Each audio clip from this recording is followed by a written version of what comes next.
Ladies and gentlemen, welcome back to Twit Wow Live Reactions to the Best of the Super Juniors 25.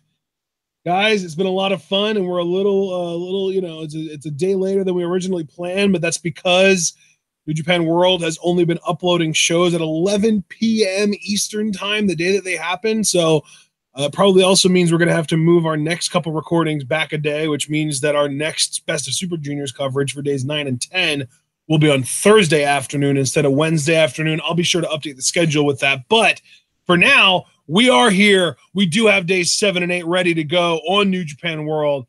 And we have got 8 matches yet again for you guys that we're going to be live reacting to. And I am very much excited about most of these matches.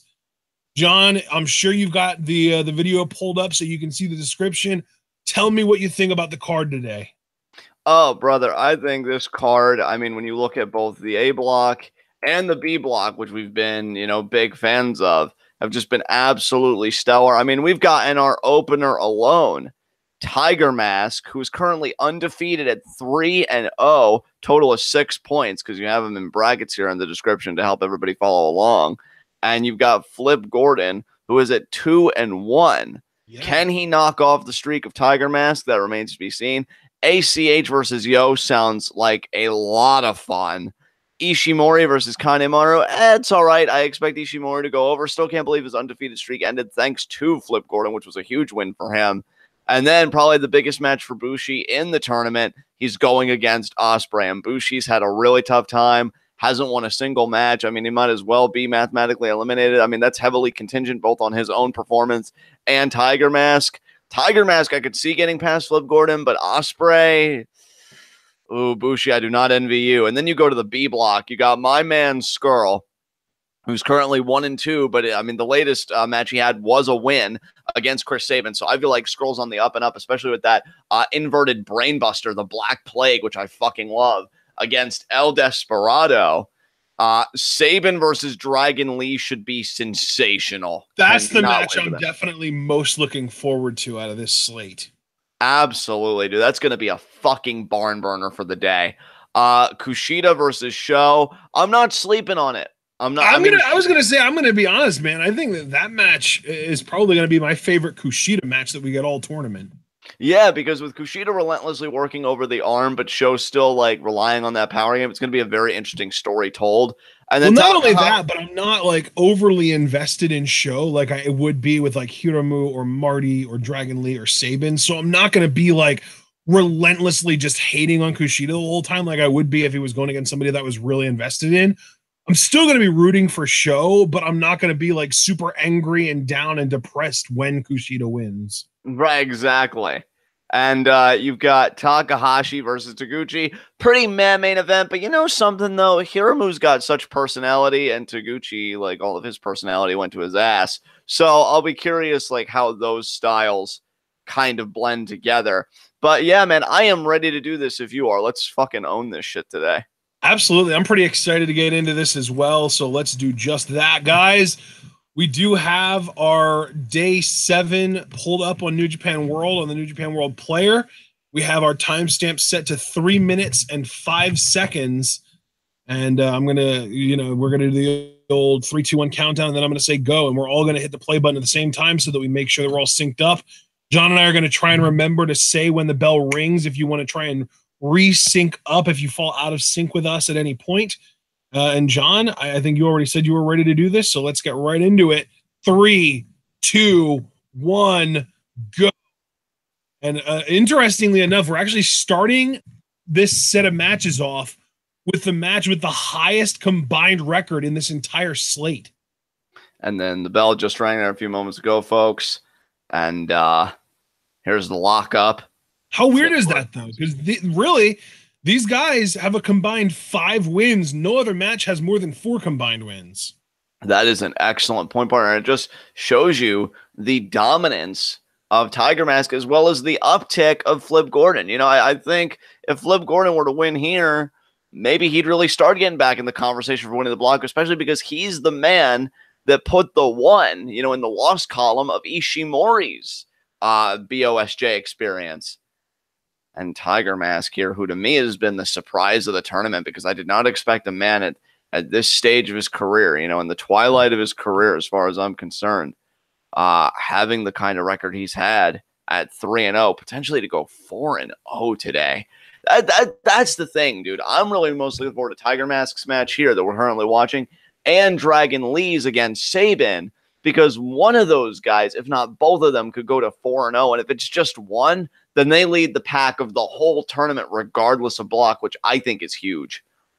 And now Tiger Mask. And really getting to 4 wins is really kind of the big goal that everyone should have, because nobody has won a G1, or I'm sorry, a Best of Super Juniors tournament with fewer than 4 wins.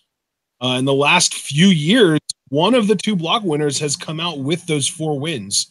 So, and really, that's all that you've needed in the last couple of years. Although you're more of a sure thing at 5-2, and now this exchange. Oh, there's the tilt-a-whirl backbreaker, and there is the tilt-a-whirl backbreaker. Definitely not as impactful as Jushin Thunder Liger's variation of it, but still devastating nonetheless. There's just a straight kick there by Tiger Mask. I mean, there comes a time when all the flips and the aesthetic that comes with being a junior heavyweight just goes out the window, and then you just opt for a straight knee to the back like Tiger Mask is doing here. And I have seen a hunger and a determination in Tiger Mask that I did not expect. Pointed elbow right to the head, and then right into the head scissors. This guy wants to face Ospreay at Dominion. This guy wants to have one more run with the junior heavyweight title, does Tiger Mask. But again, Flip, what an honor it would be for that man to win his block, to win the tournament, and face Ospreay come Dominion. I think that would be freaking huge. And we know that Flip and Ospreay are going to meet each other. They are in the same block for this tournament. So even down the road, we might be getting a little preview for Dominion, possibly. You see there. Tiger Mask, great control of the arm. Oh, but Flip. Look at the... Oh, I thought he was going to utilize the power, but Tiger Mask driving the face into the canvas, maintaining the leverage. Absolutely brilliant maneuver there by Tiger Mask. And really, I also want to point out, you briefly touched on it when you were going over the card. I want to really emphasize, if Tiger Mask wins this match, Bushi is mathematically eliminated. Yes. So Bushi's got to be watching this match with his fingernails in his mouth, because he's thinking, Tiger Mask wins this, Bushi's only remaining real purpose is to play spoiler. Yeah. And you know, it's funny. I don't know if you've ever really seen Naito give like backstage comments, because I have some of my friends that like, they love New Japan, they love Japanese wrestling, so they document all of it. And Naito's so adorable with how much he cares for his LIJ stablemates, dude. Like, he looks after them so well. He said Bushi is absolutely vital. So like, he doesn't see Bushi as a third wheel at all, and it's the most precious thing. And he believes that Bushi and Hiromu are... PK there from Flip. Flip, look at... He never touched his right foot to the ground. That was literally balancing on one foot the entire time into the moonsault. Yeah, I feel like Flip Gordon just really likes to show off at this point. Yeah, clearly. It's, you know, it's impressive, though. When you can do something impressive, why not show the world? Oh, dude, I absolutely approve 150%. That was not a condemnation by any means. Oh, spinning back kick there by Tiger Mask, right to the midsection of Flip Gordon, and another one takes him down. Now, Tiger Mask went for the pin last time, I feel like, when he did this, but I don't think he's going to do it here. I think he's just going to kind of gather himself. Maybe he respects Flip a little bit more. I think he takes him seriously. Hey, any guy that can... Nice enziguri there from Flip. Beautifully done. And now Flip, is he thinking... Springboard Sling Blade. That springboard Sling Blade is amazing. I think that's actually one of my favorite moves. Wait. Can we call it a spring blade? A spring blade? Yeah, that works. That's amazing. I love it. And the spring blade, I think, is definitely one of my favorite moves in Flip's arsenal. But Tiger Mask wasn't too fond of it, and he meets Flip on the top rope there. Oh, is he thinking this suplex early? Yeah. You normally don't see this until the later stages of the match, but Tiger Mask definitely having that sense of urgency with Flip shows you the caliber of competitor that Flip is. The Tiger Mask would be switching gears so quickly. There's the headbutt from Flip to knock Tiger Mask clean off the top rope, and now Tiger Mask cuts Flip off again. He's going for it again. I'll tell you, if he gets this, it's always been the beginning of the end for Yo. And then I want to say, you know, Bushi was another one. Oh, I think he's gonna. He got it. That's not good. From the top rope. For Bushi, that's not good. And for Flip, that's not good. No. Kick out there, but now look at Tiger Mask. Is he gonna? No. See, this is very interesting to me, Ashton, because Tiger Mask is now doing his moves out of order. The last few matches he's had, I've paid very careful attention. Usually it's a double arm underhook suplex, avalanche style. Wow. And then when an opponent kicks out, and then you see the nice arm bar there. A double seated Fujiwara. Yeah, absolutely vicious. But normally when somebody kicks out of the suplex, Tiger Mask goes right for the Tiger suplex. I don't know why he's changing up the game plan here, but maybe he feels like he couldn't get the Tiger suplex off right away because Flip really is a very young and resilient competitor. Now Tiger Mask off the ropes here. Drop kick. Nice drop kick there by Flip. Now Tiger Mask stunned a little bit. Now what's Flip thinking about Falcon Arrow. There it is. 2. Oh, and Tiger Mask kicks out. And Flip asking the ref, like, please give me something. And the ref's like, no, can't give it to you. Gotta earn it. Absolutely. You always got to earn it.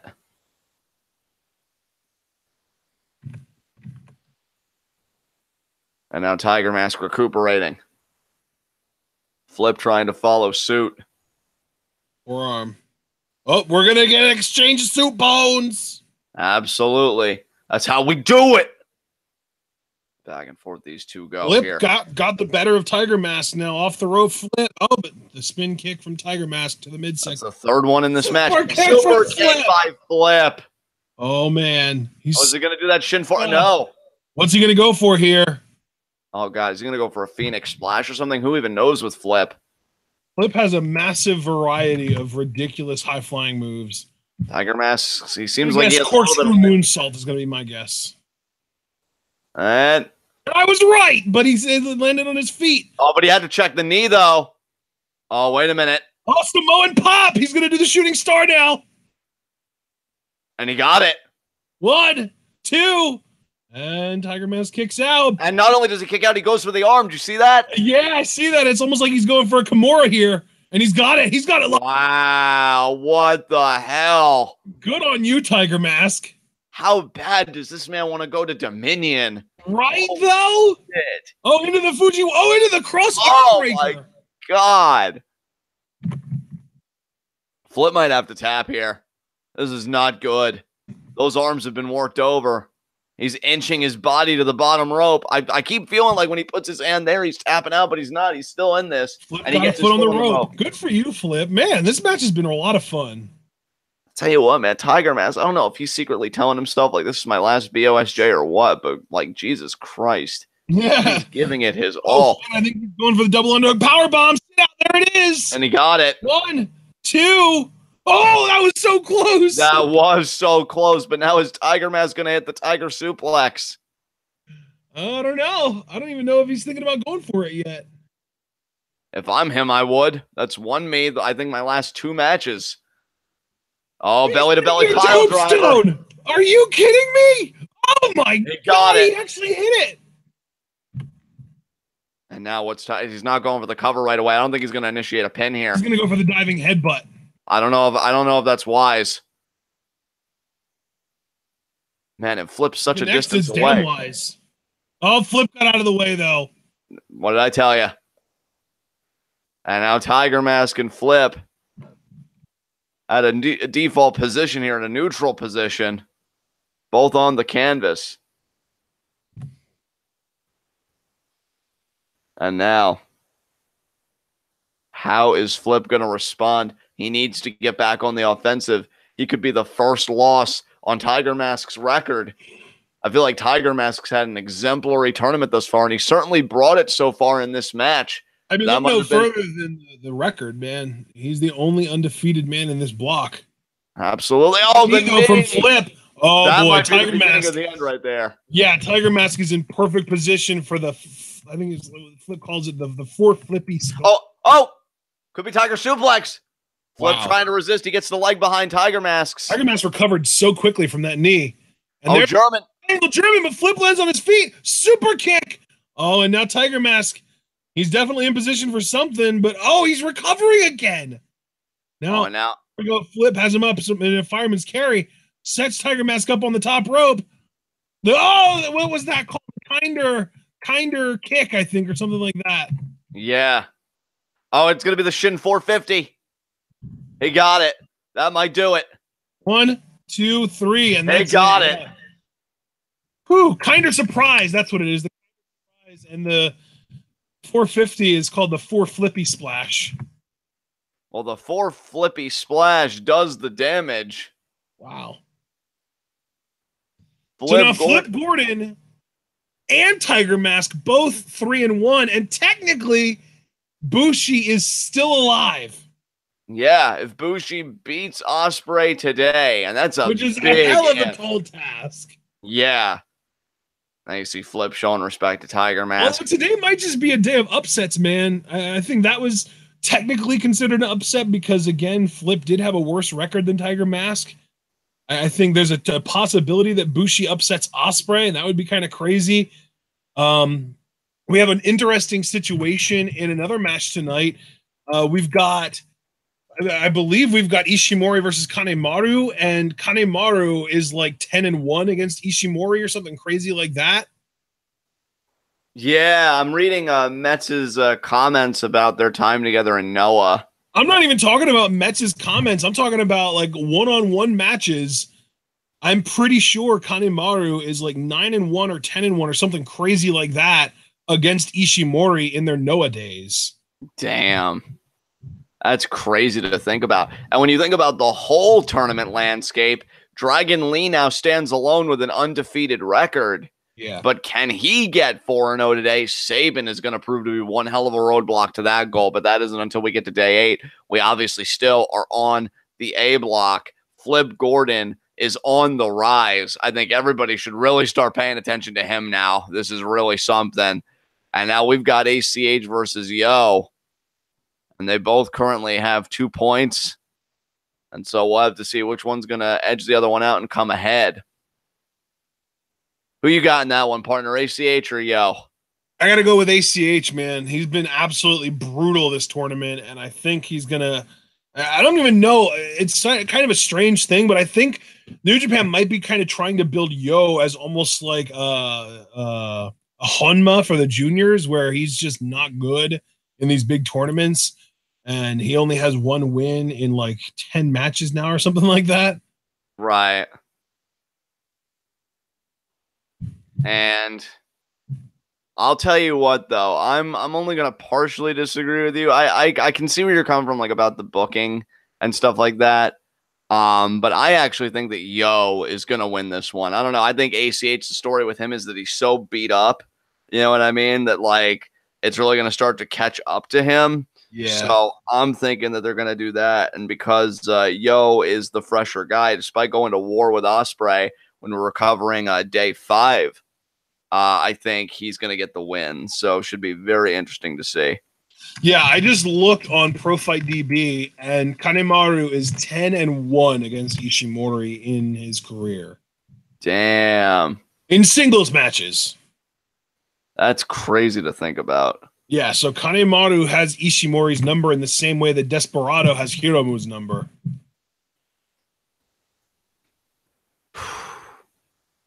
All right, man. Well, Yo's in the ring now. He's fired up. Yeah, he is. He's doing the freaking electric shake there on the top row on the middle rope. Hey, I mean, even in a loss, you know, the more singles experience he gets, the more he grows as a competitor. And his match with Ospreay really showed you that I think Yo's best has only really begun to show itself. And now we've got ACH coming out here. ACH, a man that, you know, when the tournament started, before you told me about all the championships he won, I was getting ready to call one of the most underrated junior heavyweights that I've ever seen. But it seems like the world's really starting to take notice of this man's talent, as they should. He's positively exemplary. And we've definitely seen a more serious ACH in this tournament, which I definitely approve of.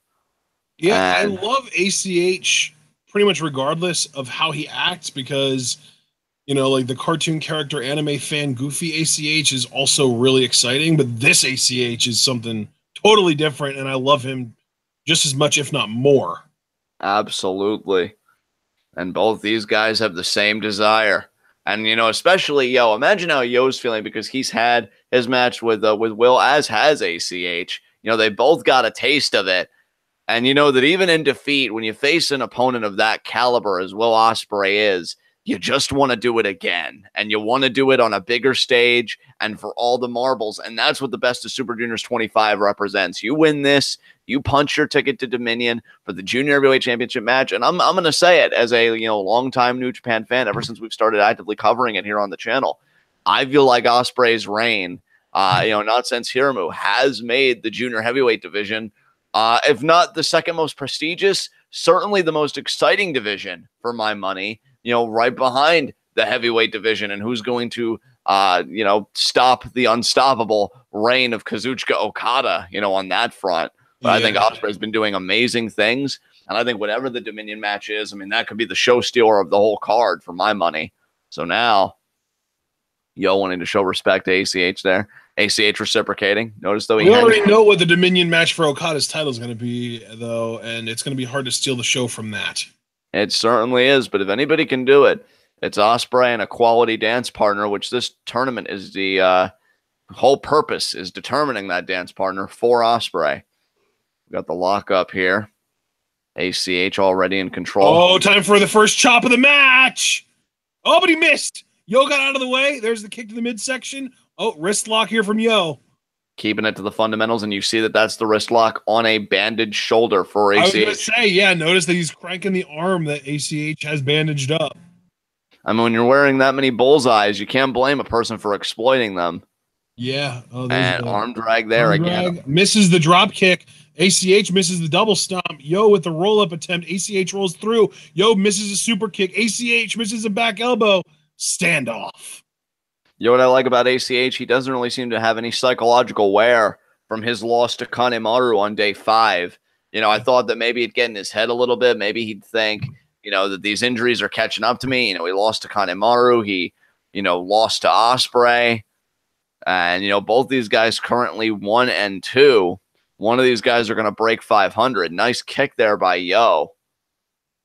And right into the side headlock.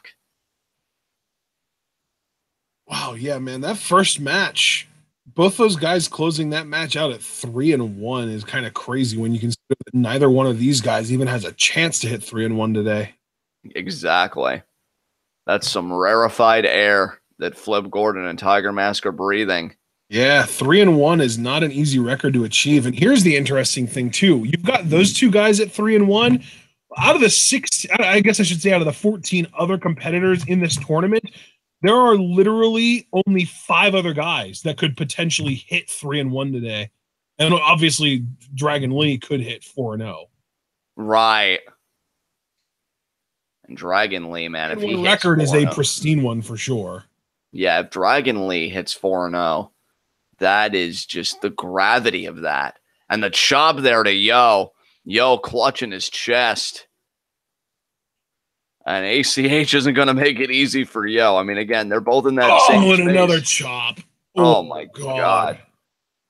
This man has been absolutely vicious. And you know what, though? I respect it. I respect that a man is willing to do what he needs to do to advance his career, to get that title shot, a title shot that, you know, it's hard to take it all the way. It's hard to beat the Junior Heavyweight Champion. Hey, ask Will Ospreay. He won a Best of Super Juniors, but that year he couldn't beat Kushida. So beating Ospreay, oh, backbreaker, German there, cover, 2. Woo-wee. So it's not easy to beat the champion. And that's the thing. These guys are putting their bodies through hell for something that isn't even a guarantee. That's how much even getting a shot at the Junior Heavyweight Championship means to these guys and everybody else in this tournament. But, I mean, this is an opportunity that can change your life, because if, and I will acknowledge it is a big if, you beat Will Ospreay, you become the face to me of, again, the most exciting division that New Japan has to offer. You know, you're the guy on the marquee. You're the one collecting the checks, you know, the bigger checks compared to your peers, because you're the champion. You're the cock of the walk, as Harley Race used to say about himself. when he was NWA champion. And Yo there gets his foot on the bottom rope. There's a nice knee, though, by ACH right to Yo. And that's one thing I've come to appreciate about this new ACH. Definitely seems more ground and pound. You know, he doesn't mind flaying your chest or kneeing you in the back of the neck. This guy is vicious. And now again with the chop. And partner, I think you've told me before, right, that you've had experience getting the wind knocked out of you, and it hurts to breathe, and it's a struggle to breathe. That's got to be how Yo's not. No, see, that's the thing. It's not that it hurts to breathe. It's that you feel like you can't breathe. Exactly. And oh my God, Yo has to feel that way right now. Every time he gets chopped like that, he's probably thinking his lungs aren't cooperating with him. And now, oh, wait a minute here. We know what ACH is thinking about. I mean, he was thinking deadlift German, but Yo turned around and reversed it with a chop of his own, an overhead chop. I don't know if that's why. Oh, God. 2. Only a 2 count. That's like exchanging kicks or like slaps with Suzuki. You just don't do it. Like, you know your limits and you're humble about it. And now Yo's face in the top turnbuckle there. Irish whip in the opposite corner. Oh, ACH goes for the knee but misses. Oh, there Yo with the nice Gamengiri. Double stomp over the top rope. Are you kidding me? And ACH now favoring the small of the back. Gonna need more tape for that. Back breaker, neck breaker. 1, 2. Oh, nope. ACH kicks out. ACH doing the backbreaker into the German earlier. Yo responding with the backbreaker into the neckbreaker. Both only get near falls. But I would say that Yo's might have had more long-term effect. I mean, that neck, it sends those tingles, those electric pulses, you know, throughout your whole body, and that's definitely going to make the shoulder feel a certain way, as well as the legs and everything. You know, the body's a very complicated and sensitive thing. And now Yo going to continue to exploit the anatomy, but ACH goes down to 1 knee. Great defensive posture there by ACH, and again, grabs the wrist. And another chop. Oh, my God. ACH with these chops, man, I'm telling you, his hand still hasn't fully recovered from chopping the ring post on day 1. Great obs. Oh.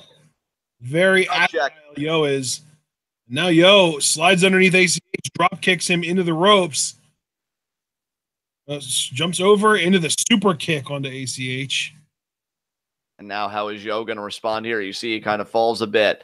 You know, doing a sequence of moves like that, it is an expenditure. I don't care who you are. And now Yo stalking his man here. What's he thinking about? Ascends to the top rope. Cross body. But ACH caught him. ACH rolls through. ACH puts him up on his shoulders for the fireman's carry into the Death Valley driver. He got it. 1, 2. Yo kicks out there by Yo. What I liked about that Death Valley driver, too, it was like a follow-through variation. He goes down with Yo. Yeah. So, Yo, it was almost like a Death Valley driver brainbuster. Exactly. Like, he got all of that impact. And Yo, I think, barely even knows where he is. But I'll tell you where you are. You're in day 7 of Best of the Super Juniors, and you need this win. Yeah. Both of these guys really do need this win because even though it's impossible for anybody in their block to be at 4 wins right now, the odds of somebody in this block hitting 4 wins is pretty damn good. And you better damn sure make sure that you are one of those people, if not the only person that hits that record. You either get in or you get left behind. It's that simple. 4 from Yo. Yeah, the loser of this match is going to be in, I won't say great peril, but they will be in peril. And now ACH ducks the layer. Oh, Yo with the knee, though, to check the arm. Yo now with the final cut. Excellent final cut there by Yo. Cover. 2. And ACH kicks out. I got to wonder, though, man, if Yo had more commitment on that cover. I don't know.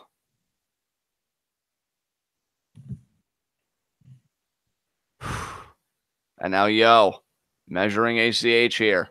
What's he thinking about? Scoop slam. Oh, backbreaker. Is he thinking moonsault, though? Possibly. I mean, this is shades of Sonata. No, he's going front. No, that's what I was thinking, too. I was thinking it was like Sonata as well. But I'm not really sure what Yo was thinking there. But ACH isn't going to let us find out.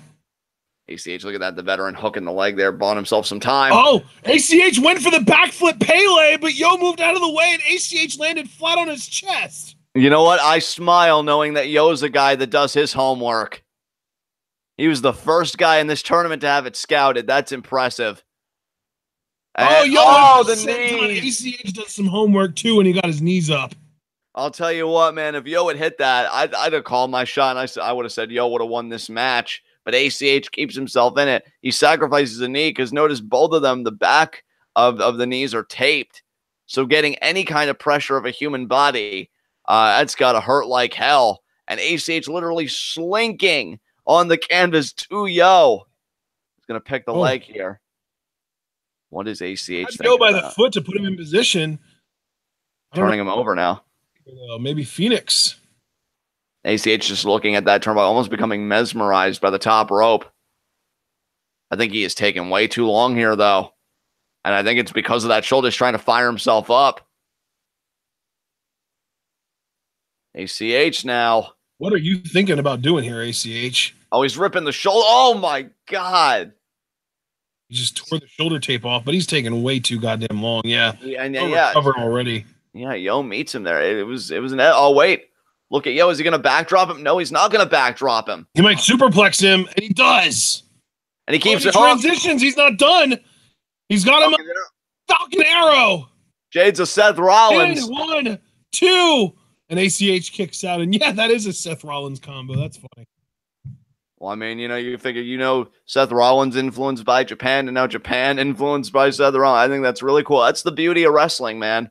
It's really a community. I know that there, as far as finishers go, there's like this whole locker room ethic of you don't steal another person's finish. But as far as other moves go, nothing wrong with being inspired. And now Yo looking to put ACH away his own way. Oh, Dragon Suplex. He couldn't get this on Ospreay. Oh, the back elbow. What a back elbow that was. He really put a lot of force behind that back elbow and another chop. And Yo staggering. He's wobbly-legged. Man, when did ACH learn how to throw such devastating chops? That's what I want to know. Dude, I fear the answer to that question, actually. Oh, checked it. Discus. Spinning back kick. Maybe he's had one too many matches with Walter. Maybe. Went Zagiri there, and now Yo firing up. And, discus forearm of his own. Goes ACH, but the rewind. Oh, but Yo with the rewind super kick. Yes. And now ACH is back, or at least it was facing Yo, and there's the lariat. Good Lord. ACH firing up here. ACH will not be denied this win. Or will he? If you don't know anything about it. Oh, ACH is revving up. Oh, it's going to be the knee in the corner, isn't it? Yeah. Is he going to get it? He does. He did. That's the beginning of the end right there. This is it. Oh, that's it. That's it. ACH's Big Bang attack. That is the end. ACH gets the win. And that means that Yo falls to 1-3, whereas ACH ascends to 2-2. Not the best record, but it keeps you in the tournament, which for now means that it's enough. Yeah, and I did say I thought ACH was going to win because I think Yo is going to struggle to get another win here. Absolutely. And you did say it. You called your shot and you were right, partner, and I commend you for it. And we've got 2 more matches here for the A block. Ishimori versus Kanemaru and Ospreay versus Bushi, which honestly, given that Tiger Mask has lost and Bushi's fate is in his own hands, I'm very curious how that's going to turn out. Definitely, yeah. So as far as Ishimori and Kanemaru are concerned, how are you feeling about it? Who are you calling for this one? Well, I already told you, Kanemaru seems to have Ishimori's number, so I'm just going to stick with that because, I mean, if Desperado can beat Hiromu based on the fact that they have a history in a non-New Japan promotion, I don't see why Kanemaru can't beat Ishimori based on their history in a non-New Japan promotion. I mean, that logic makes all the sense in the world to me. I mean, I put a lot of eggs in the Ishimori basket. I thought he was going to pull a Devitt and go undefeated the whole time. Especially because of all the stock that Bullet Club put in him. But that was not the case. I know that this is B block, but is Marty Scurll 0-3? He's 1-2, I want to say. Oh, okay. That makes more sense. Because he beat Sabin, remember, with the Black Plague, that inverted brain That's buster. right. Yeah, that was the first time we got to see him use his finisher in this tournament. Yeah. Oh, Marty. He's so wonderful. But he's such a loser. Wow. Well, watch. No. I just mean in the literal sense, because he's lost more matches than he's won in this tournament so far. He's on the rebound. He's on the rebound. Let's hope he goes on a streak. I hope so, too. Yeah. And fuck Kushida. And now. I'm still thankful that Kushida won that match because it allowed him to basically get squashed by Taguchi last time. Yeah. He should never live that down. Like, if the Garganos don't deserve to be safe, which they don't, Kushida certainly doesn't. I mean, I would have said that long before he got squashed by Taguchi. Yeah, I mean, I certainly agree. And Kanemaru certainly has to be feeling himself because he's finally on the board. He's currently 1-2. You know, he beat ACH, took advantage of ACH's condition with a little cheating there with the liquor and whatnot. And of course, that deep impact, that jumping middle rope DDT.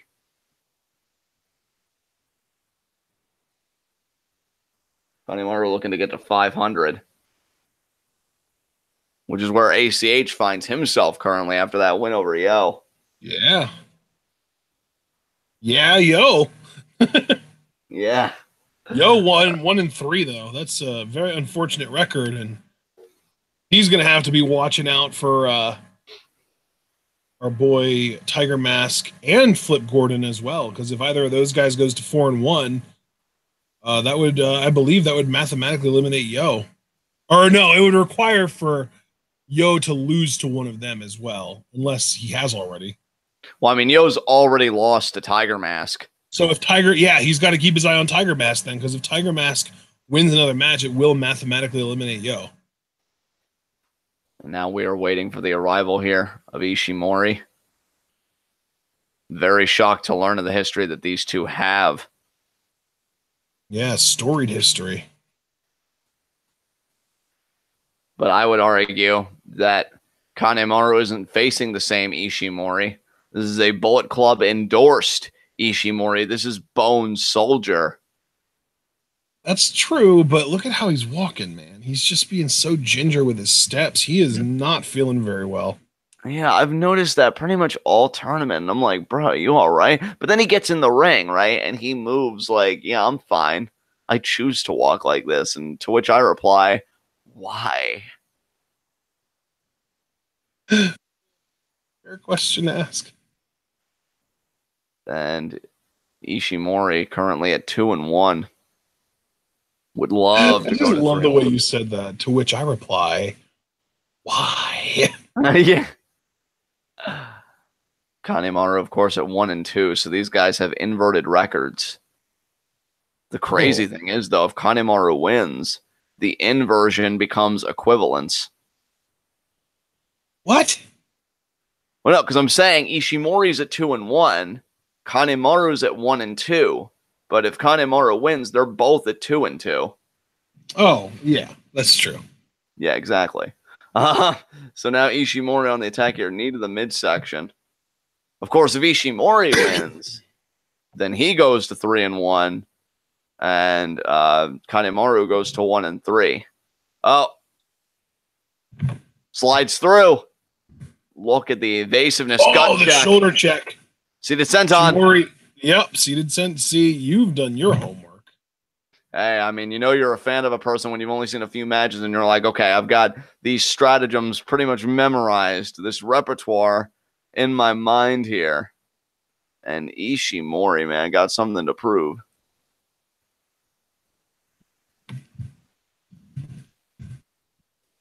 Kanemaru really seems to be struggling here in the early going. But of course, it's not about the little battles, it's about the war. And Kanemaru may have positioned himself where he can start winning it here. And the neck twist by Ishimori, and he's very proud of his work. I mean, it's got to feel good to take it out on Kanemaru, knowing the kind of record that Ishimori has against him. 2, Kanemaru kicks out.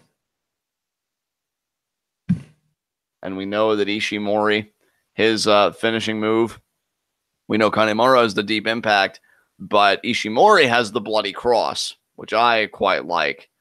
Yeah, Ishimori actually does have a wide variety of finishers that he has used in his career, but the bloody cross seems to be his go-to for this tournament. Oh, he went for a handspring and Kanemaru kicked him right in the face while he was upside down. And it's just one move like that that changes the entire complexion of a match. And now is it going to be a knee here? No, kick. A 1-foot drop kick there. That was nice. That was vicious. And Kanemaru, that's just how Kanemaru likes it, though.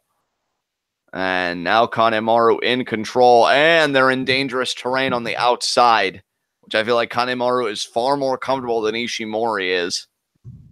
And now, all those empty chairs. Ishimori going right through him, courtesy of Kanemaru. What's interesting, of course, is even though we don't mention it every single match, there are factional interests at play here. Ishimori representing the Bullet Club. Tama Tonga personally calling Ishimori the diamond that Bullet Club, has sought after. And Kanemaru has been a long-standing member of Suzuki-gun. Like I said, what I call Suzuki-gun is just a bunch of pirates. They love pillaging promotions for gold. You got a championship, then they have their eyes on it. No questions asked. And Ishimori now struggling to breathe a little bit. Some interesting facts involving these two competitors in chat. I'm going to go ahead and read them off. The Chiefin said that, or no, not the Chiefin, Mets 2128 said that they've got 10 combined junior singles title reigns, and this is all from Noah, Pro Wrestling Noah. 2,442 combined days as singles champ, and 40 total GHC junior singles title defenses. Continuing 10 Ishimori, I believe, or no, Kanemaru. I think this is still continued. 10 GHC junior tag title reigns, 1,770 days as junior tag champs, 16 GHC junior tag title defenses, and 5 global junior tag league tournament victories. And it's also Kanemaru has held the GHC junior singles title the most times, while Ishimori has held the GHC junior singles title for the longest amount of time total. Wow. These guys are both decorated as fuck in Noah. Absolutely. And in New Japan, I would say that Kanemaru, right, has had better luck. He's currently 1/2 with Desperado of the junior heavyweight tag team champions. Whereas Ishimori, yeah, he's got the Bullet Club endorsement right now, but I don't think he's ever had a championship in New Japan to show for it, right? Yeah. And he might get counted out here. That DDT on the floor really stunned him. And no, he's back in the ring. He just got back in there. Yeah, and Kanemaru is actually a 3-time IWGP Junior Heavyweight Tag Team Champion. Obviously, he's currently a champion with Desperado, but he's also held it with Taiji and Tsuyoshi Kikuchi. Interesting. Back suplex there. Hooks the leg. And Ishimori kicks out. But Kanemaru, quick to transition. Follows Ishimori. Camel clutch. Kanemaru, I like the ground game he's playing here. Really making sure, really smothering Ishimori, making sure he can't regain his vertical base. And Kanemaru, you saying that he's primarily been a decorated tag team competitor as it relates to New Japan. He would love to get back to knowing what it's like to having some singles gold. And him versus Ospreay. I was going to say, interestingly enough there, if Kanemaru would have just pushed Ishimori's head down to almost force him to tuck his chin and then lean forward, he would have basically locked in the Ghetto clutch, which is a move innovated by Ghetto. It's just a pin attempt, but it's a really difficult one to kick out of. I see. And now Ishimori into the corner. Kanemaru going to pursue. Larry there. Arigato! Another back suplex. No, Ishimori lands on his feet. Kanemaru off the ropes. Oh, Ishimori missed the drop kick. Kanemaru solid coming. While Ishimori flew through the air. See, yeah, Kanemaru has got Ishimori's number, man. He's got him scouted out. He knows everything he's going to do before he does it. Oh, Ishimori. Handspring. And Sagiri. So much for that. Kanemaru didn't see that coming. No, he did not. And now this is a chance for Ishimori to get back in this match to mount an offensive. And there you see Kanemaru's bottle of liquor in the corner there. That could play a role later in the matchup. Just ask ACH. So if I'm Ishimori, I've got my head on a swivel. I've got 360-degree vision to the best of my ability. And now Ishimori. What a moonsault. Beautifully Ishimori's a freak athlete, man. We know that for sure. Absolutely. And Kanemaru just got reacquainted with that fact. And now these two guys, again, Ishimori wins. He goes to 3-1. Kanemaru wins. He gets to 2-2, and he brings Ishimori to the same record. And now Ishimori in pursuit of Kanemaru. Kanemaru got stunned by the moonsault. I think sometimes it's hard to respond after a move like that, but Kanemaru's got to try here. Hooks the leg. 2. Kick out there. Not that easy. It never is, partner. It never is. And Ishimori trying to stay on Kanemaru here. Irish whip into the corner. Ishimori going to charge. Kanemaru, tried to meet him. Got caught. Kick right there to the Kanemaru off the ropes. There's the German. Nicely done there. And now what's Ishimori going to do? Notice he doesn't spend time to posture. 2. I feel like in other matches where Ishimori's done that, he's always taking time to bask, taking time to appreciate what he's done. With Kanemaru, goes right for the pin. Kanemaru's in his head. He's not able to play his own mind games because Ishimori has kind of psyched himself out because he knows how bad his record is against Kanemaru. Oh, and now there's the Shining Wizard. 1, 2, and Kanemaru kicks out. Ishimori, I'm telling you, I think he's got all the right tools. It's just a matter of how you apply them, how you execute. And right now, Ishimori's got a title shot in the bag. His first matchup on day 1 for the A block, he beat Will Ospreay. Oh, could be a belly, but no. Kanemaru slides out. Clubbing blow there. And multiple revolution. Oh, what a DDT there from Kanemaru. We already know he uses a variation of that off the middle rope as his finish. Deep Impact. Absolutely. Wasn't Deep Impact like a movie? Actually, it is. I feel like Morgan Freeman was in that and he was president. And now, Kanemaru. You would be correct. Kanemaru, slowly getting back up. We came out in 1998. I was 6 years old then. And what a shot. I was 8. And now Ishimori could be a superplex. No, Kanemaru, he grabs the pants. Yeah, you were 6. I actually would have been 7 because it came out in May, so that was before I turned 8. But still, that's just funny because I think that's the movie that always gets brought up in like conversations about like copycat movies. Because I think Armageddon, which was basically a movie with the exact same kind of plot, came out right around the same time. It might have come out after Deep Impact, but still, it's funny. Right. Oh, now Kanemaru! Oh! He hit a DDT off the middle rope there. It wasn't actually Deep Impact, but it might as well have been. Oh, and now inverted DDT there. Very nice. Kanemaru is really crafty. And oh my God, that was close. That was close. I'll tell you, after that damn near impaler DDT off the rope, I thought that was it by itself. Ishimori trying to stay in this. Oh my Jesus. Lung blower. That bump from Kanemaru was amazing. And now Ishimori here gonna really just lay into the cover. Kanemaru kicks out. Belly to belly lung blower. We don't see those enough. I love those. Yeah, those are really a cool looking move. I mean, not so cool for Kanemaru, but he's still in this. I don't think Kanemaru gives a shit. Yeah, Kanemaru is just like, I'm going to win no matter what, so.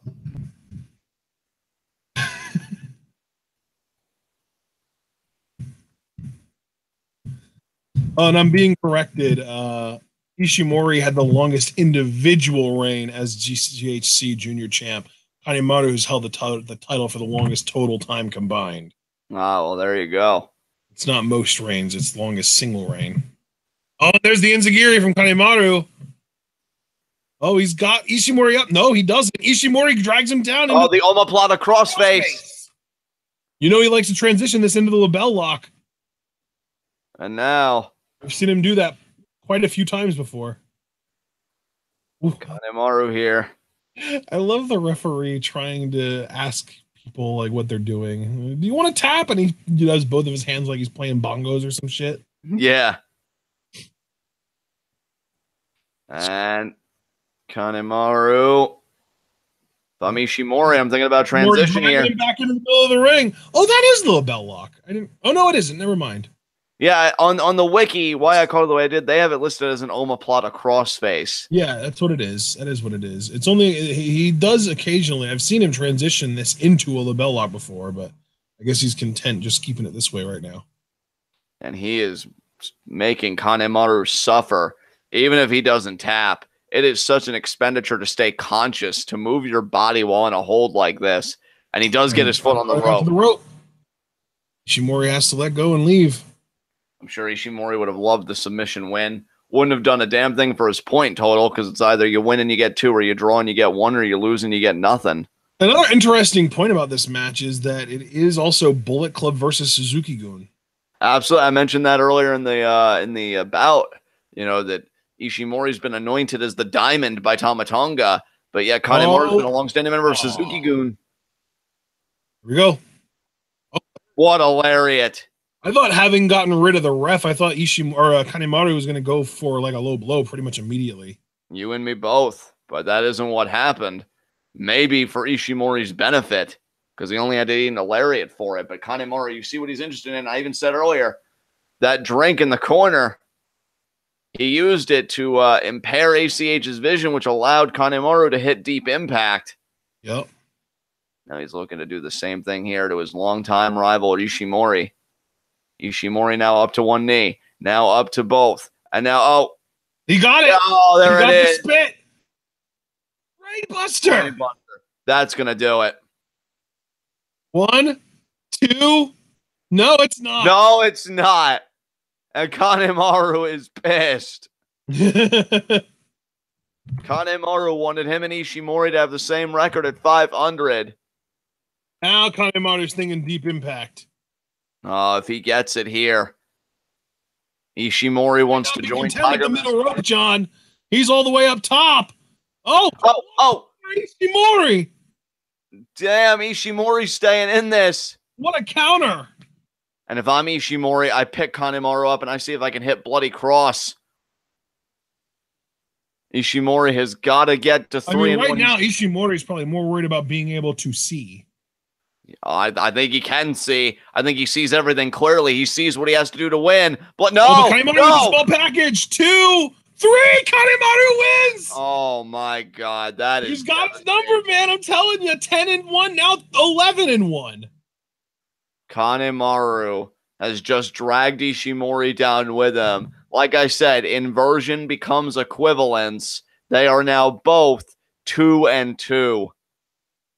That is tragic for Ishimori. If he would have won this match, he would have joined Flip Gordon and Tiger Mask in this block with 3 and 1, which again, that's rarefied air in this block.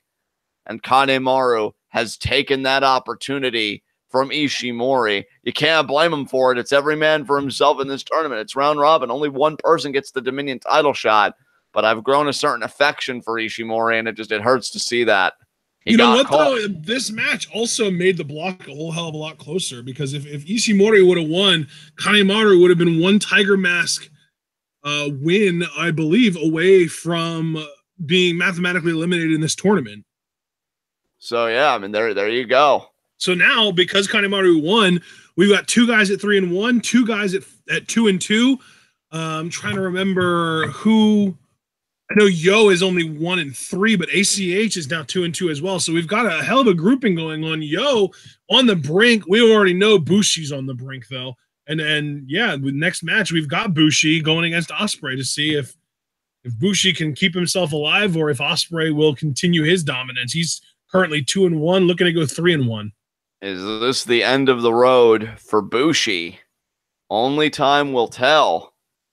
And again, I mentioned actually at the top of the show when we were having Tiger Mask versus Flip Gordon, how Naito is very affectionate, very protective of his LIJ stablemates. He praised each one of them.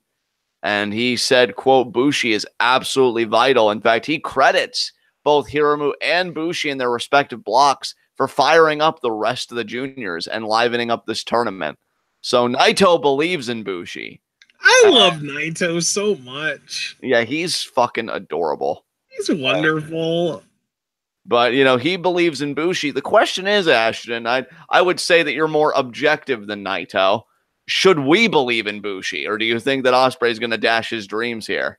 I think this is the match that's going to determine whether he's worth believing in or not. Well, let's see. Because if Bushi can pull this win out of his ass, I think that makes him worth believing in. But otherwise, I'll say no. And Ospreay is going to have one hell of a summer. I'll tell you, because if he loses to Bushi, he's got both Bullet Club and LIJ coming after his ass. Yeah, that's true. He has already lost to Ishimori, but that's also his only loss on this tournament so far. Yeah, Ospreay currently 2-1, looking to join Gordon and Tiger Mask at 3-1. But can you imagine if Bushi, who is currently 1-2, right? Because Bushi has gotten a win. If he beats Ospreay, him and Ospreay have the same record, and perhaps more significantly, Bushi wins the head-to-head. Yeah. Like, that's no joke, man. Bushi has the chance. I don't want to understate, you know, the gravity of this match. Because, yes, it is about Bushi's survival, but if he wins, it's about so much more than that. He gets a title shot. He stays in the tournament most immediately so that maybe that title shot could be at Dominion. And he really just, I don't want to say fucks everybody else's shit up, but, like, definitely messes Ospreay's shit up for sure.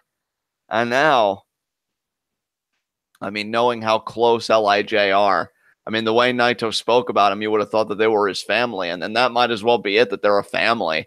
And knowing that he called Bushi vital, knowing that he believes that Bushi can win, you know, you got to wonder if that helps Bushi at all, to know that your leader believes in you, to know that this is a faction. John? I hate to do this to you, but something just came up. I will be back as soon as I possibly can, but I really need you to take over for now. Brother, that's totally fine. Take care of your business. You guys are left with me now. But as I was saying, you know, you got to wonder, guys, if it means anything to Bushi that Naito believes in him as he does. We're not talking about a very selfish faction like I believe Suzuki-gun to be. And I love Suzuki-gun, but I don't really know if they have that familial bond. Maybe they do, and I don't know it. Certainly isn't a faction like Evolution, you know, where it was all about Triple H and everything else kind of lied on the periphery of the world title. You know, this is a very close unit. And knowing that Bushi has that kind of support, you know, maybe that kind of drives him on a little bit. And plus, you know, don't let the record fool you. And I know we've been covering New Japan for several years, and we say, oh, Bushi's kind of the third wheel. Bushi's kind of the weak link. But he's still a strong link in his own right. Bushi's a very capable competitor. You know, and oh, he's going on the attack, drop kick already to Ospreay. That sense of urgency. Bushi knows the stakes. He doesn't need me to spell them out for him. He is living the stakes right now. He is living precariously on the edge, avoiding the lava at all costs of elimination. And now, right with the ring jacket there, gonna choke Ospreay. And Bushi knows that he is in the ring with perhaps the most brilliant and the most dangerous junior heavyweight champion of this or perhaps even any other generation. I mean, Ospreay is no joke. And now, look at that knee right in the back of the head and neck by Bushi. This man is devious. He is insidious. And he will do whatever it takes to win. Irish whip. Ospreay reverses. Bushi. Look at that. Vaults over. Ducks. Off the ropes. Nice vertical leap by Ospreay. And now look at that. Mule kick there by Ospreay. Back elbow. Drop kick. And Ospreay is fired up here, but he's favoring the shoulder. You saw him go to it there. Could it be the Sasuke special early? No. Handspring. Pose. And he meets Bushi there, who does his sleepover pose, as I like to call it. And now, Ospreay off the ropes. Nice. Great snap on that Hurricane Rana there. And now could it be the Sasuke special?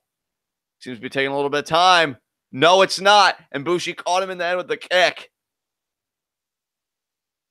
And now, rope hung. Front face lock. Oh my God. That DDT right on the apron. And folks, if you remember the bout that Ospreay had with Marty Scurll a while back, I can't imagine that head and neck is at 100%. I hear of many performers that, you know, they're in a shit ton of pain when they go through Gorilla and they're talking to the boys and they're all bandaged up and they're taking their Z-Pack and there's a chair shot to the back of Ospreay. But when the lights come on, all that pain washes away. I could believe that being the case with Ospreay. But when you eat a DDT like that, all that pain, all those nagging injuries, they come flooding back forcefully. And Bushi now finds himself in a very enviable position, dominating the junior heavyweight champion thanks to some liberties by the referee, because without that chair, I have to wonder if Bushi would be in the same place. And now look at how lax he's being about it. He's cloud gazing here in this arena. And Bushi, look at that, just staring at Ospreay, almost taunting him, challenging him. With all the pain I've put you in, can your flesh endure? Can the body be as willing as the spirit? Can you beat the count? And he does. Ospreay does. And Bushi, he has slowed this match down because Ospreay's neck now, and you see the elbow right to the back of the neck, the chair shot to the back. What this does is it takes away, and now the neck breaker right there to Ospreay, and immediately he goes for it. He is still in immense pain. I still feel like he has aftershocks, after effects, if you will, from that match with Scurll. And Bushi knows it.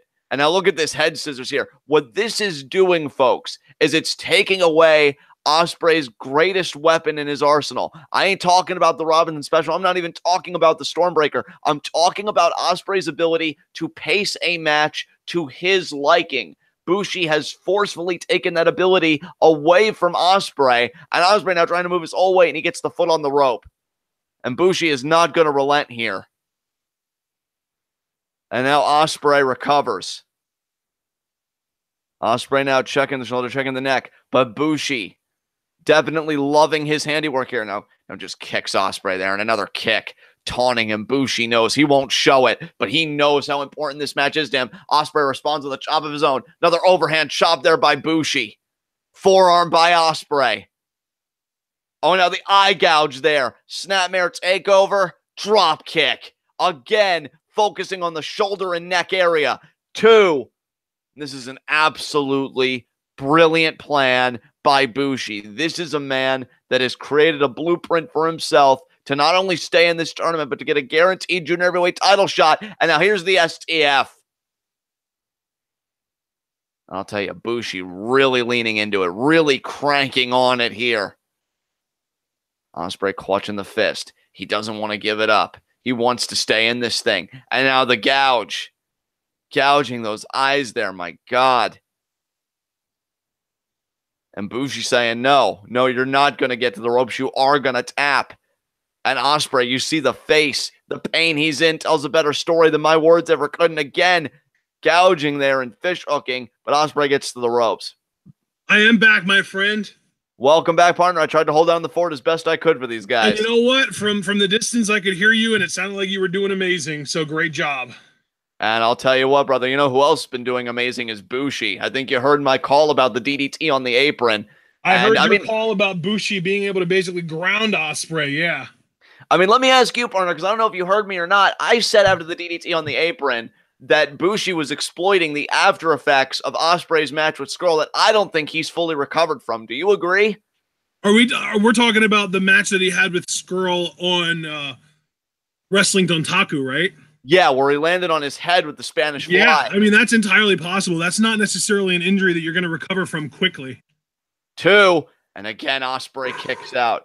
And partner, I think Bushi is fighting, not necessarily like a desperate man, but maybe that isn't taking it too far. You know, I mean, I think Bushi is aware enough of his positioning in this tournament and his positioning relative to this match and what he could offer himself should he be able to triumph over Ospreay. What do you think about the game plan here of Bushi in this non-title contest?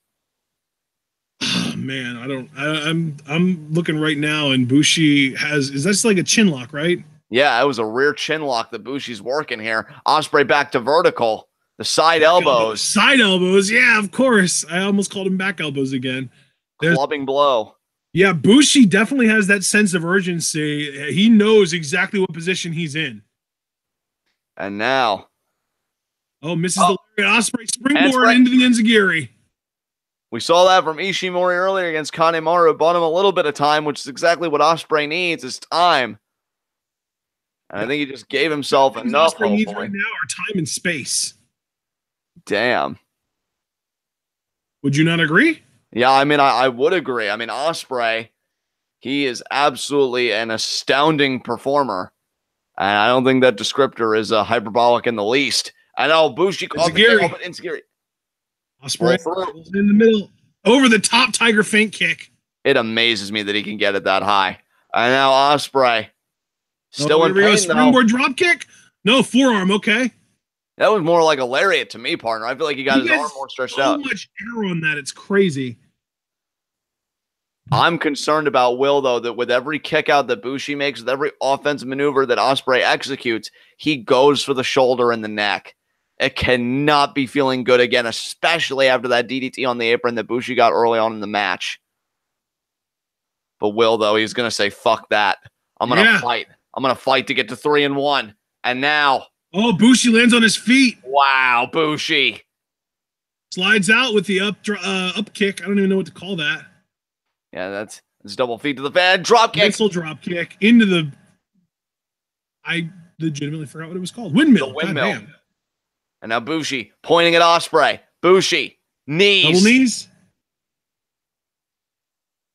Oh, Fisherman. Oh, no. Look at this flurry of strikes by Ospreay. Uppercut. Up and then gouging the eyes is Bushi again. Bushi does not give a shit how he wins this match as long as he walked away with the extra points. Extra points and a guaranteed title shot. Yeah.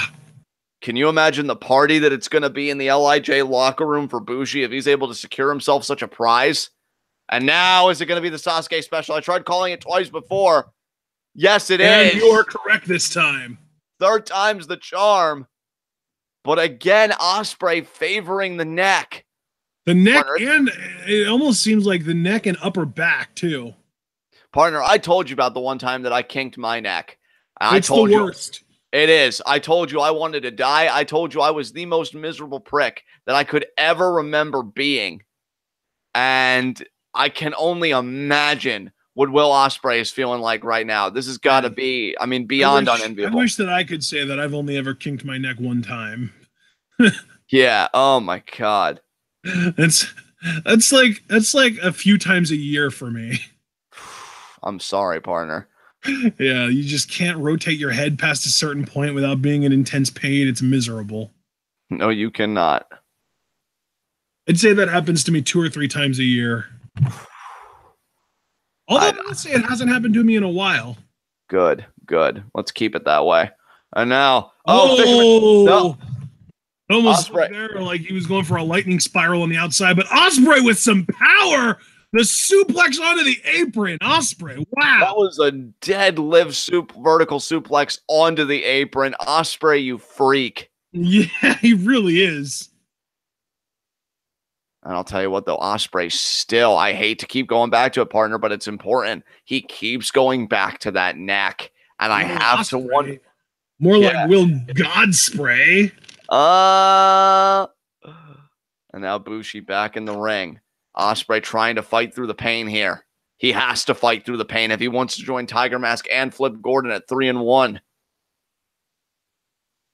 Oh, wait, what did he? I think did he just call the Stormbreaker? Yeah. Wow, I don't know, Will. I don't know. Really? Oh, he does have him up, though. Oh, but Bushi, though, his legs have way too much life. Out of it. Oh, look at this. There's the mist. The mist. No oh, my way. God. Is Bushi about to win this? He's got him in a pin. Oh, he breaks it over. 2. Oh, that seemed like a phantom count. I thought that was 3. He calls that the Bushi roll, but it didn't even work this time. Oh, but partner, with Ospreay's vision impaired, MX could be the answer. It could. He's got to cross the arms to set up for it. Oh, there it is. MX. Oh, but Ospreay with a roundhouse kick right to the head. Ospreay's face is just covered in mist. Wow. I gotta say, I love Ospreay, but that was some Kushida level shit right there. To be able to counter MX when your vision is severely impaired. I mean, the thing is, though, he hit it and then he went right back to writhing in pain. So I think it was an adrenaline thing for him. God, can you imagine the burning in your eyes? It's not just the visual impairment most immediately, but the burn. Oh, my God. And Ospreay now flushing his eyes out. That's good, though. Honestly, partner, not to be a hater, not to be a wet blanket on LIJ's parade, I feel like that was Bushi's best chance to beat Will Ospreay. We'll see. And now, we'll see. Forearm there by Ospreay. Bushi responds right back. Bushi isn't out of this yet. Bushi isn't out of this until his shoulders are on the mat for 3 seconds. Yeah, Bushi isn't one of these like completely incapable nincompoops like Geto. Certainly not. Certainly not. I even said at the start of the match when you had to check out that, for all we say about Bushi, it's never to underestimate him as a competitor. This man is still a very dangerous and adept performer. And more forearms there by Ospreay. 3rd forearm. Oh, what a wind-up on that last one. Oh, but Bushi. Reverse TS. I love the rewind Enziguri. It's awesome. Absolutely. And now Bushi. Longbow? No. Code break. No. Ospreay, the strength. Ospreay's power game is going really well highlighted in this match. Oh, the around the corner super kick. Now Ospreay has him up. Inverted DDT. Impaler, really, DDT. 2. Oh my God, that was so close. God, that was so close. Bushi. I think when he shot his shoulder off the mat, it was like he was falling off the cliff and he shot himself back up the cliff just so that he wouldn't fall off completely from this tournament. And oh, look at Ospreay's changed gears, though. Robinson special. He got it. Oh, now he's calling for Stormbreaker again. No, he's calling for Oscutter. Is he going to get it? Bushi with the inverted lung blower to the back of Ospreay in midair. I just keep thinking about Naito's words. Bushi is absolutely vital. Bushi is absolutely vital. And it was absolutely vital for Bushi to get that inverted lung blower. And now, Ospreay reaching out to something. God knows what. I think he's just reaching out to regain his vertical base. Bushi. No, when Naito said that, he was thinking he's vital because one to take pins in our tag matches. Yeah. Oh, Bushi Destroyer. 2. And Ospreay kicks out. Oh, my God. That was it. Bushi's even saying, come on, man. I'm normally tranquilo, but for fuck's sake. This one time. Oh, man. Hey, partner, your words at this moment are echoing in my eardrums. You said at the start of the show when Tiger Mask and Flip Gordon were locking up that you expected today to be a day of upsets. Are we about to see an upset? Is Bushi about to beat Ospreay?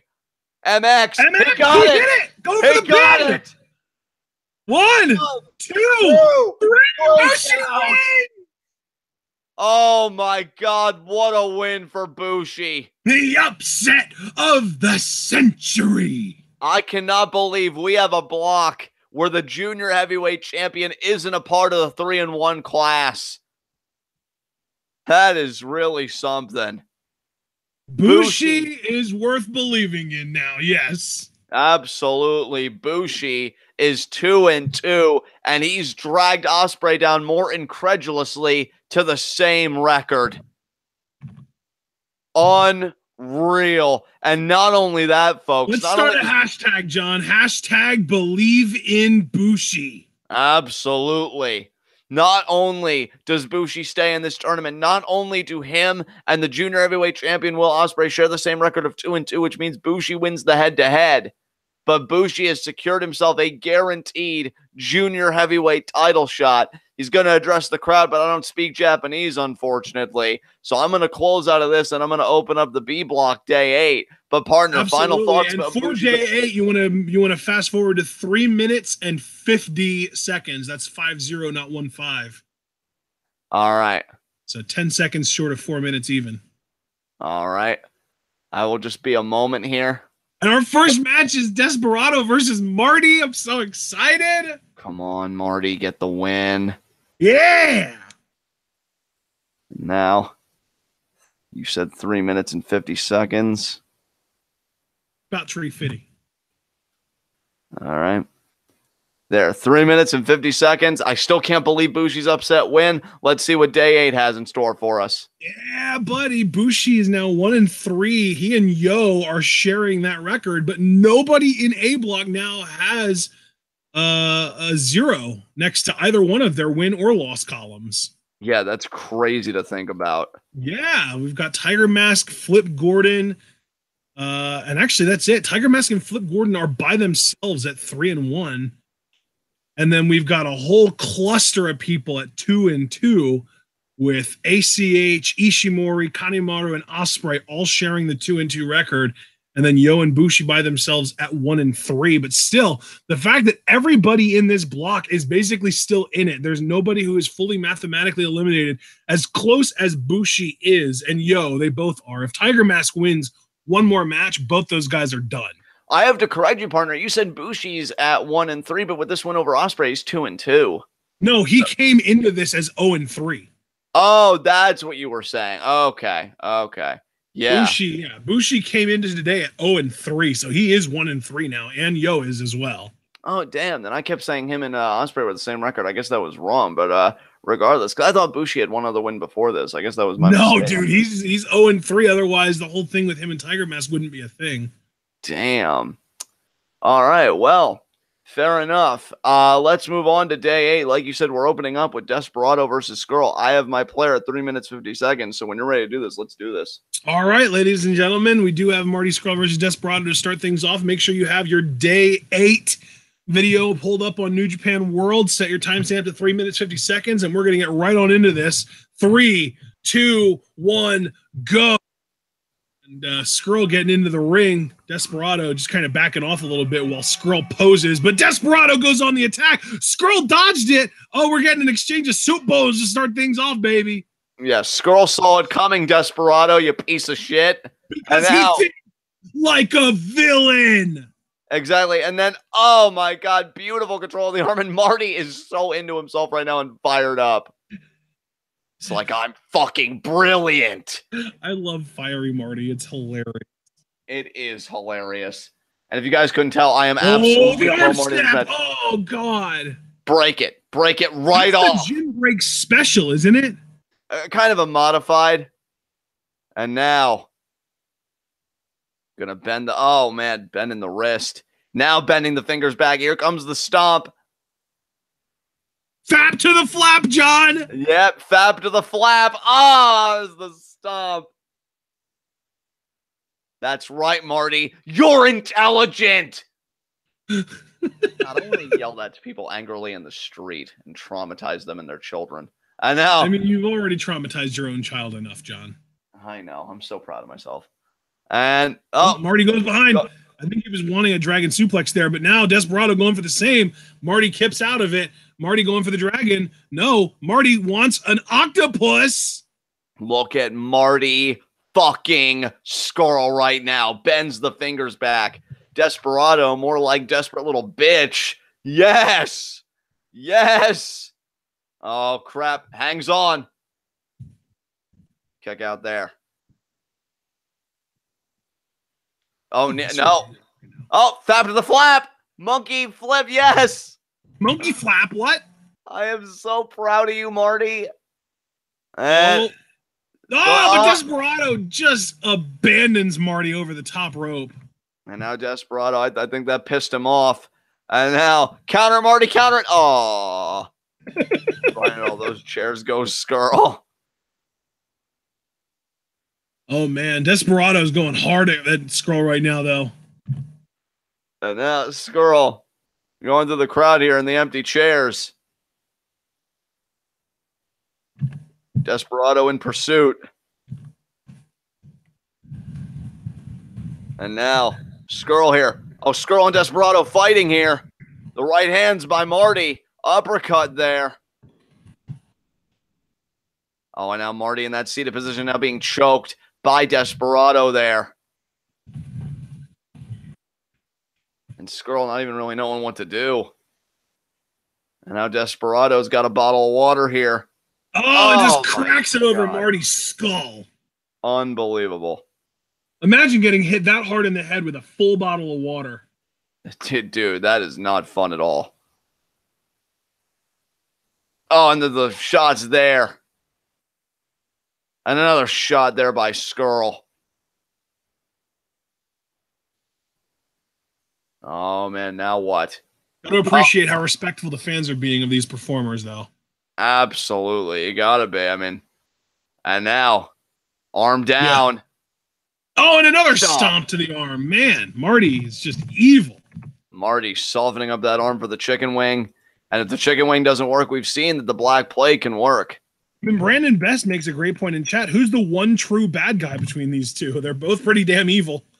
That is true. They're just going at each other with eye rakes and finger stomps, and I'm waiting for the low blows to start kicking in. Yeah, absolutely. And grabbing trunks and feet on the ropes and everything. You got to credit the referee too, Ashton, because these guys are fighting everywhere. He knows what's at stake for both of these guys. Desperado, let the boys handle it with themselves. Absolutely. Desperado currently at 1-2. Or excuse me, 2-1 actually. Scurll at 1-2. So Scurll looking to get to 2-2 and bring Desperado down to the same record. Plus, I think it would be significant for Marty to win that head-to-head. God, can you imagine? Is Desperado seriously 2-1? Yeah, I believe so, because he beat. Man, that's nuts. And I'll tell you what, man. I mean, Scurll and Ospreay, they have such a rich and storied rivalry. That Mark Shoneman in chat did point out that Marty Scurll's theme song is literally called One True Villain. So yeah, that's true. No one else can stake this claim but me. I don't know. Just because you call yourself something, though, doesn't necessarily mean it's true. Look, don't tell me that, okay? Because that's going to undo a lot of the work that my complex is so meticulously built upon. I mean, Roman calls himself the big dog and the guy, and everyone knows that's not really true. Yeah, we all know that Seth Rollins is the guy. Drop kick. Charlotte calls herself genetically superior. Obviously, that's not true. Yeah, genetic junk. And now Desperado. Oh, nice, Desperado. And now transitioning into the inverted Indian deathlock. I love it. Marty with the brilliant counter with the, but he's still, damn. That was so smart of him to grab his arms, basically like a reverse waist lock there, almost hugging Kanemaru. But Kanemaru just cranking on the knees, making the pressure that much more painful and difficult to bear. Absolutely. And you see now Marty throwing overhand chops. There's a forearm. Hard to see, but I'm pretty sure I'm calling these moves as they happen. Absolutely. And you saw Marty. Oh, and he gets to the ropes. Desperado has to relent, but he's going to milk the count every way he can. Yeah, Desperado would love to go to 3-1. I mean, you think about this. Desperado, if he wins, but Dragon Lee loses, Dragon Lee and Desperado have the same record before they face off, because I don't think their match has happened yet. Yeah, that's true. Yeah, I'll tell you what, that Sabin Dragon Lee match, that's where all my attention is, because Dragon Lee right now has the best record in the entire tournament because he hasn't had a loss yet. Yeah. However, if Sabin beats him, then, you know, he's just as a part of the same tournament cluster. Not block cluster, but tournament cluster. Yeah, mentally, I like to think of everyone that hasn't had their fourth match yet as being whatever their record is, plus a half a win and a half a loss. So, yeah, obviously, Dragon Lee is technically 3-0, but I still like to think of him as 3.5 and a half. There you go. And Desperado just mercilessly picking apart the leg. Oh, wow, that kick. That kick really shook Desperado big time. Marty, though, having a lot of trouble with that left leg. That left knee has been worked over tremendously. Uppercut from Marty. He can still plant on the right leg, though. That's all that really matters for those power moves. Now pulls the top rope down. Marty's going to do a tope? What? You've got a bum knee, man. What are you doing? Super kick. He's going to do the super kick that he does. He just shook the leg out to prepare for it. He's going to try to anyway. Oh. And he did. There it is. And now Marty Scurll feeling it. He feels that the momentum has shifted here. It looks like he's got a little bit of feeling back in that left knee. He's still limping a little bit, but he's definitely not as tender and ginger with it as he was. Absolutely. Gets Desperado back in the ring here. Still continuing to shake it out. Oh, and now pulls the knee pad up to where it belongs. Yeah. Scurll can ask his good friend Ospreay how it turns out when you keep checking on an injury, when that injury just won't leave you alone. Lariat in the corner. Shot to the face. Oh, and now Scurll off the rope. Oh, but Desperado with a straight kick to the midsection. Now Desperado off the top, off the ropes. Marty with the just kidding. Yeah, Marty is feeling it now. Like I said, that super kick from the apron really got Marty back in this match, in my estimation. Oh, could it be the Liger special? Yep, he's going to go for it. Oh, fab to the flap. And, oh, Desperado, though. Great defensive position, but the knees. Did you seriously call that the Liger special? Oh, wait, Mahistral Cradle. Check out. Honestly, I feel like because he does like kind of the rotating surfboard, the more technical term is a Romero special. And now is it going to be Mahistral? No, Marty, pump handle. Oh, the neck driven into the knee. Hooks the leg. 2. Oh, kick out there by Desperado. I feel like it's only been since he was in this BOSJ that he started using that pump handle neck breaker, because I really don't remember him using that otherwise. Yeah, I agree.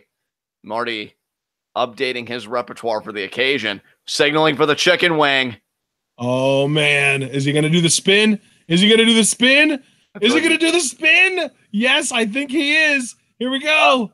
Chicken. Oh, but the eye ring from Desperado. But Marty right back with the forearms. Oh, man. Oh, Desperado with a spine buster. Very nice. Oh, and stacks him up. Only a 2 count. But Desperado right into the stretch muffler. And any feeling that Marty was able to regain in that leg, I guarantee you it's gone again. And Desperado's got an arm here that he's shaking. Got his by the wrist. That adds so much more pressure, I feel like. Desperado. That makes it, you're not just injuring the leg and the knee, you're also adding a lot of pressure to the shoulder and the lower back. And now finally Marty gets to the rope, but that had to be torturous. Absolutely. Desperado turning Marty Scurll into a human contortionist. And Desperado calls that stretch muffler numero 2. Okay. Number 2. And Marty, that leg has got to be on fire right now. And Desperado feeling like he's on fire as well. Feeling like he's ready to go to 3-1. What a record for Desperado that would be if he could beat Marty. And Marty, on the other hand, would fall to 1-3. Oh, could be Pince Loco. No. Marty, great defensive posture going down to 1 knee. And Marty with the power. The power of Scurll. I don't know what movie it was, but there was a movie that came out where they were like, oh, yeah, we go to this Mexican joint. It's called Pinches Tacos. And they actually had a Spanish friend along, and they were like, what does that mean? And he was just like, fucking tacos. Yeah. And now Scurll going to follow Desperado. What's Scurll thinking here? Is he thinking superplex? I think he is. And what a super, wow. He really had no hesitation there either. And Desperado, look at that, though. Great instinct, getting out of the ring, separating himself from Scurll. Scurll, meanwhile, immediately goes to the leg. Scurll, again, trying to fire up, trying to get back in this. Oh, it was a vine. It wasn't a movie. It was a vine. Oh, the double guns by Scurll. Don't be... oh, wait, Desperado. Oh, kick the chair away. And Scurll saying, fuck you. Oh, super kick got caught. Eats apron. Desperado was going to try and cheat again. I mean, of course, the referee would have allowed it. Like I said, they're far more liberal here than in America. And now the 2 chairs here. Oh, God. This may take Marty out permanently. Oh, my God. It is bad enough in any round-robin tournament when you have any kind of an injury. But Marty may have such a bad wheel that even if he wins here, I have to ask the question, at what cost? Yeah. What will Marty have to deal with for the rest of his tournament experience? Oh, Desperado has a chair. He's brought it in the ring now, looking to continue the damage. Referee, now you take it from him. A little late for that, don't you think, ref? And now, Marty Cradle! Small package, 2. And Desperado kicks out. That's how Kanemaru beat Ishimori earlier. Oh, Marty wants the hand. Oh, he's got the stomp. Wow, okay. I thought for sure he was going to do a finger break, but he ended up injuring his own knee there with that stomp. I mean, maybe for Marty it was a price worth paying. Obviously not actually injuring, but definitely aggravating. I wonder if Marty has designs to beat Desperado with the chicken wing. Has he even thought much at all about the Black Plague? And now, Scurll here. He's got his umbrella. He's got the umbrella. Oh, man. Oh, and now the ref. The ref's so quick. Desperado, though. Watch Desperado. Desperado set the chair up in the corner. He's going to send Marty into it head first. Oh, but Marty saw it coming. Oh, and Desperado sent into the chair. Oh, that could be huge for Marty because it could be chicken wing time. Wing! Is he going to get it? Desperado trying to resist. He's so close, but Desperado's blocking, man. Oh, but look at the ref into the corner. That is not good for Marty. No, it's not. Oh, he's so close. He's got it. And look at this Desperado tapping. Desperado tapping. Scurll celebrating, but the ref didn't see it. The ref didn't see it. Desperado. No. No, is Marty going to get robbed like this? He ducked it. Super kick. Marty stepping on the hand again. The referee's recuperating. Oh, and now what? Oh, he's calling for the finger break. Oh, wait a minute here. Oh, and the ref again in the quickest time ever. Oh, he caught the hand. Desperado went for the low blow. Marty caught the hand. There's the finger break. Is he going to try for the chicken wing again? Chicken wing again. He's got it. He's got it. He's got it. Fingers crossed. Going to tap again. He's got a grapevine, and he's got it. That's going to be it. That's going to do it. Marty. Yep, there it is. Marty wins. Everything that Scurll overcame in that match. That's what I mean when I say having your head on a swivel and having 360-degree vision. Marty had it all scouted. Unbelievable. Marty Scurll, the underdog hero in this match. Absolutely. Marty Scurll now pulls himself up to 2-2 and drags Crabs in a bucket. Marty did it. Bushi did it. Kanemaru did it. All these guys, and Flip Gordon did it. All these guys getting wins over people with better records than them, dragging them down to having the same record. That's definitely the reality that we are living in. Marty immediately getting iced for that leg. Marty, though, proud of his victory. I thought on at least 2 occasions he was going to be robbed of it by Desperado, but Scurll said to hell with that. I'm winning. I'm reasserting myself back in this block, back in this tournament, and boy, did he ever. It's a great day to be a villain, folks. And Scurll, you saw it there. He's going to continue to win. In his mind, Scurll's tournament is only just beginning now. Do you know what I'm talking about when I say crabs in a bucket, by the way? I know I've heard that phrase before, but I guess just elaborate both for me and our audience. So basically, when you catch a crab and put him in a bucket, the first thing he'll try and do is escape. But if you take another crab and put a second or more than one really, in a bucket, when one of them tries to escape, the other one that isn't on the same side trying to escape will actually grab the one trying to escape by the legs to try and prevent it from escaping so that it can try and help itself to escape. So basically, if you have more than one crab in a bucket, you never have to worry about any of them escaping because they'll all keep each other from escaping. It's like they drag each other down back into the bucket, even though if they would work together, it's like they could actually get out, but they choose to drag each other down instead. That's what crabs in a bucket theory is. So crabs are very self-interested creatures, it seems like. Yeah. Nice. And now we got our next matchup coming up here. And it's the one that I'm most looking forward to. Chris Sabin versus the undefeated, currently Dragon Lee. Chris Sabin currently at 1-2. Would love to get up to 500. That's a shame too, because I feel like Sabin, and just based on his performances, I feel like he's got more than one win. But no, you're right. He is only at one win.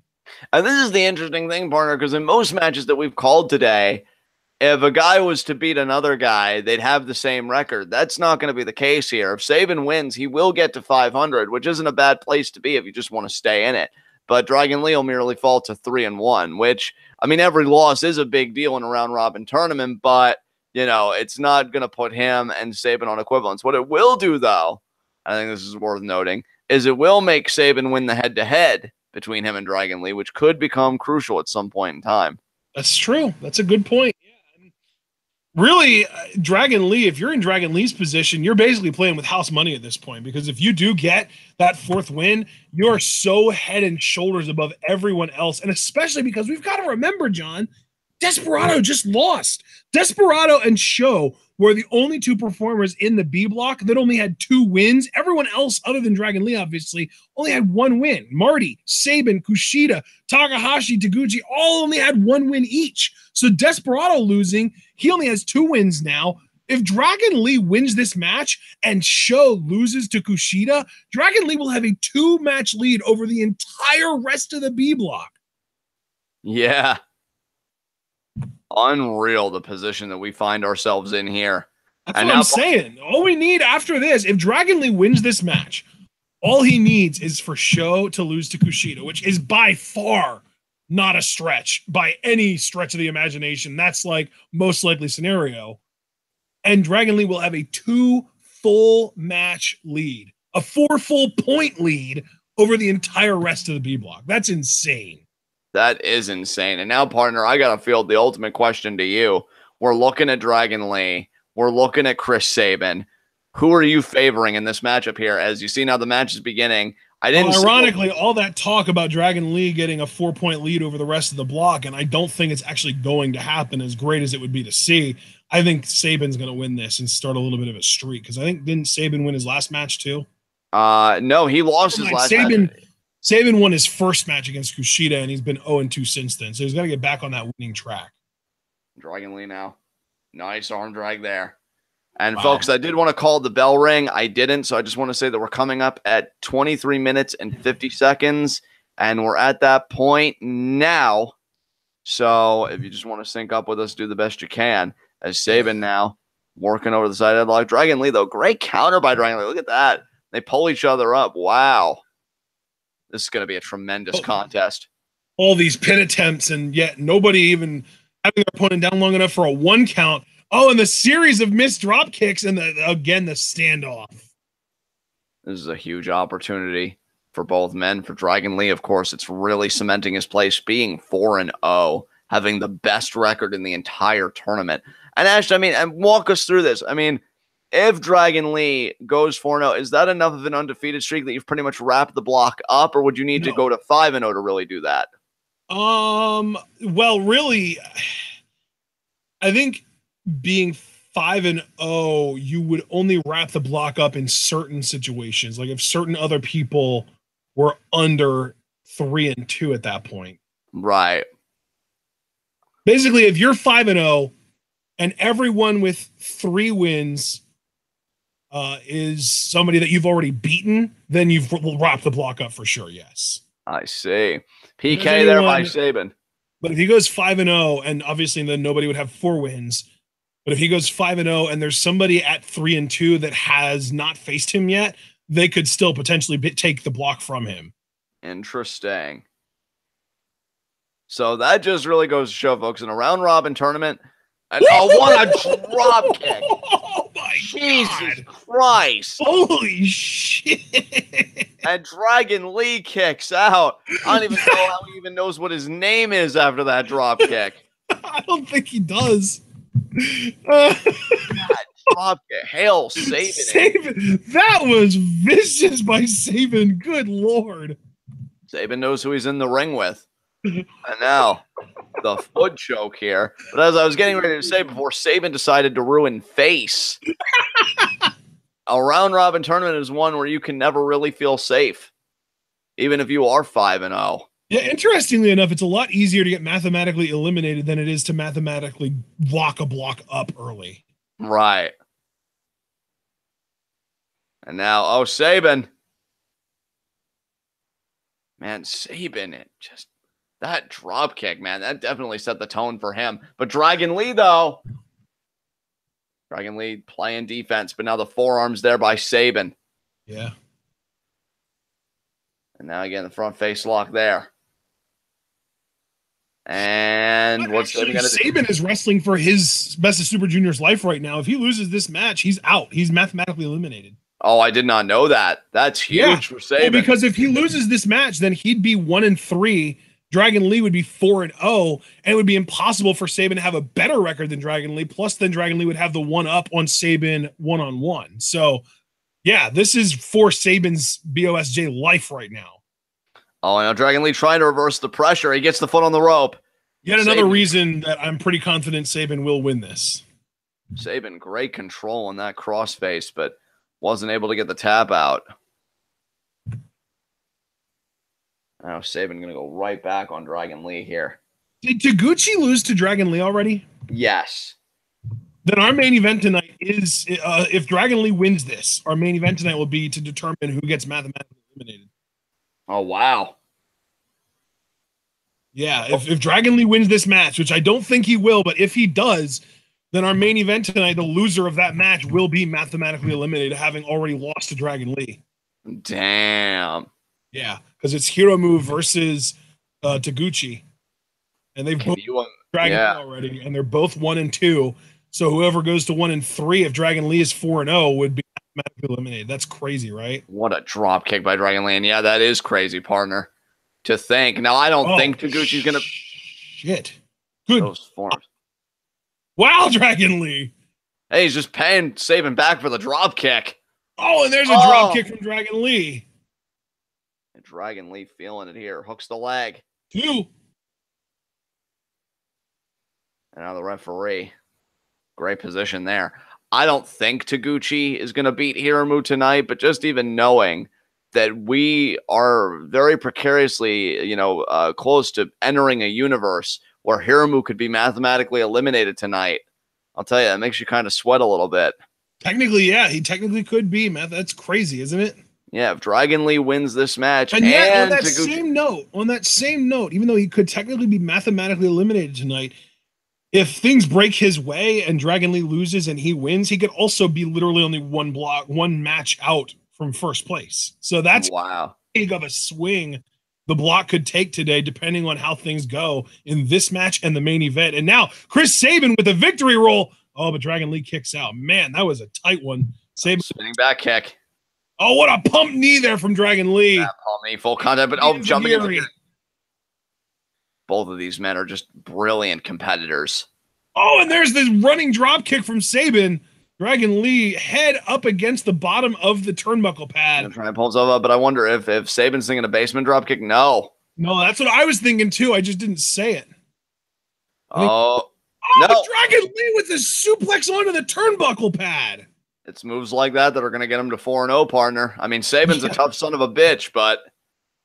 And by the way, it's also worth pointing out, I don't know if you noticed this, but Dragon Lee's tape on his right leg is smaller. So I wonder if that's a sign that his leg is actually healing over the course of this tournament. That's a huge advantage for Dragon Lee, because if he's needing less and less tape, and there he just tore the tape off completely. If he's needing less and less tape and people aren't targeting that thigh, he's going to be 100% by the finals. That's a massive advantage for him. That's really unprecedented to me, that somebody would get healthier throughout the course of a tournament instead of weaker. What a kick. Oh, wait a minute, Dragon Lee. What are you thinking about here? Think about your life. Think about your choices. Think about your choices. He's thinking Desperado on the apron. Oh, Sabin, hang on. There's the super kick from Sabin. Sends Dragon Lee all the way outside of the ring onto the floor. Cannonball here, maybe, or a PK again? Yeah, he's probably going to go for a cannonball. And no. Senton, Dragon Lee caught him. What power God. from Dragon Lee. Dragon Lee. Oh, but Sabin with the Rana. Right on the floor. That is an unforgiving floor, too. You see the mat. Now Sabin's going to go for the seated senton again. Oh, no, there is the cannonball. Wow. Yeah, Sabin was like, catch this. Man, and Chris Sabin.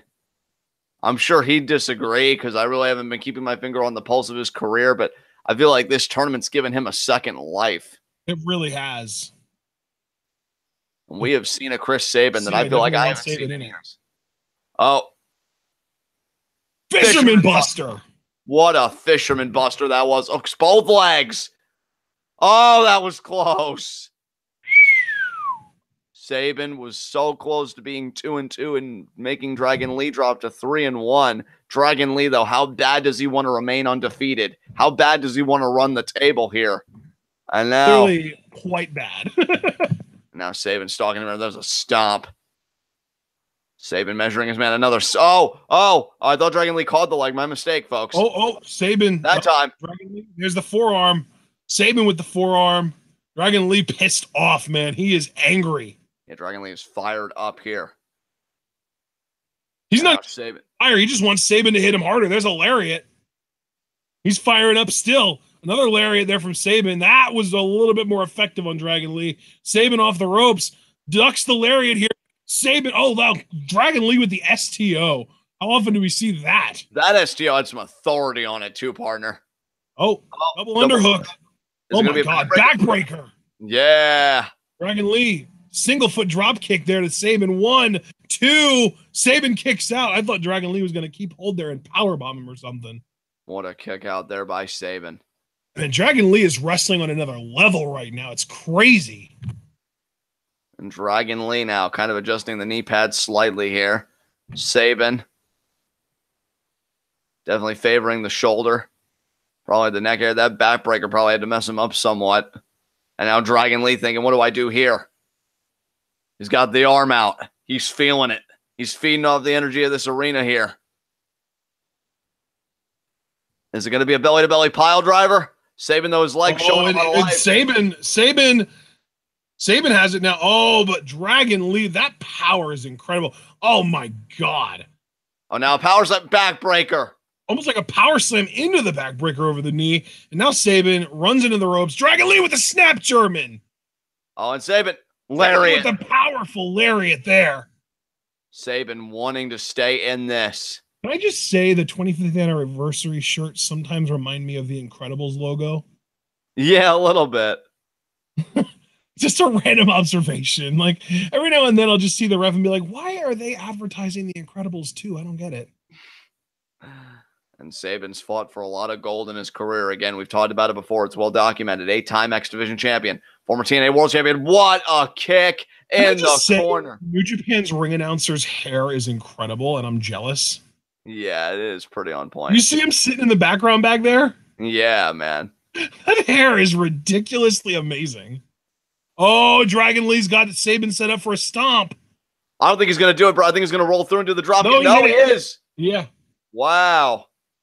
Couldn't remember. I've been way too close to the ropes, though. Yeah. Sabin, great ring awareness. If Dragon Lee, you know what, though? Dragon Lee, at as young as he is, you got to remember this kid is 23 years old. So I think he can afford to make little mental mistakes like that.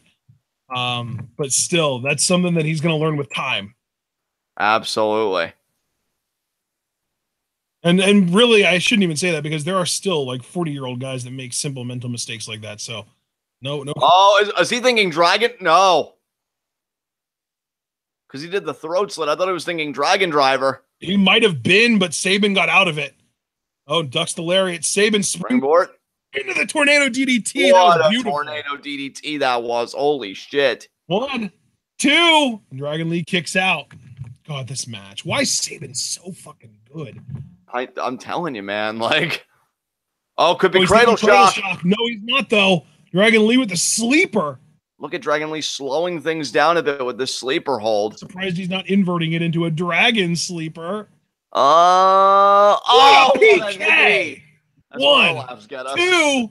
And Sabin kicks out again, man. Sabin is not going to let Dragon Lee mathematically eliminate him from this tournament that easily. Yeah, mathematically eliminate him while at the same time ascending to the best record in the entire tournament at 4-0. The best record possible to this point in the tournament. Yeah. And now. Oh, he's got him. What is. He's thinking that's Nukadora. Oh, but Sabin with the DDT. Jesus. Second DDT. This really spiked Dragon Lee on the canvas. And now Sabin again. Thinking cradle shock. Got him up. No. Dragon countered. Victory roll. 2. No. Sabin wants a lariat, and he got it. Good God. And now Sabin thinking. Super kick. Oh, and another. Oh, and now going after Dragon Lee. Now he's thinking cradle shock. Third time. Yeah, he is.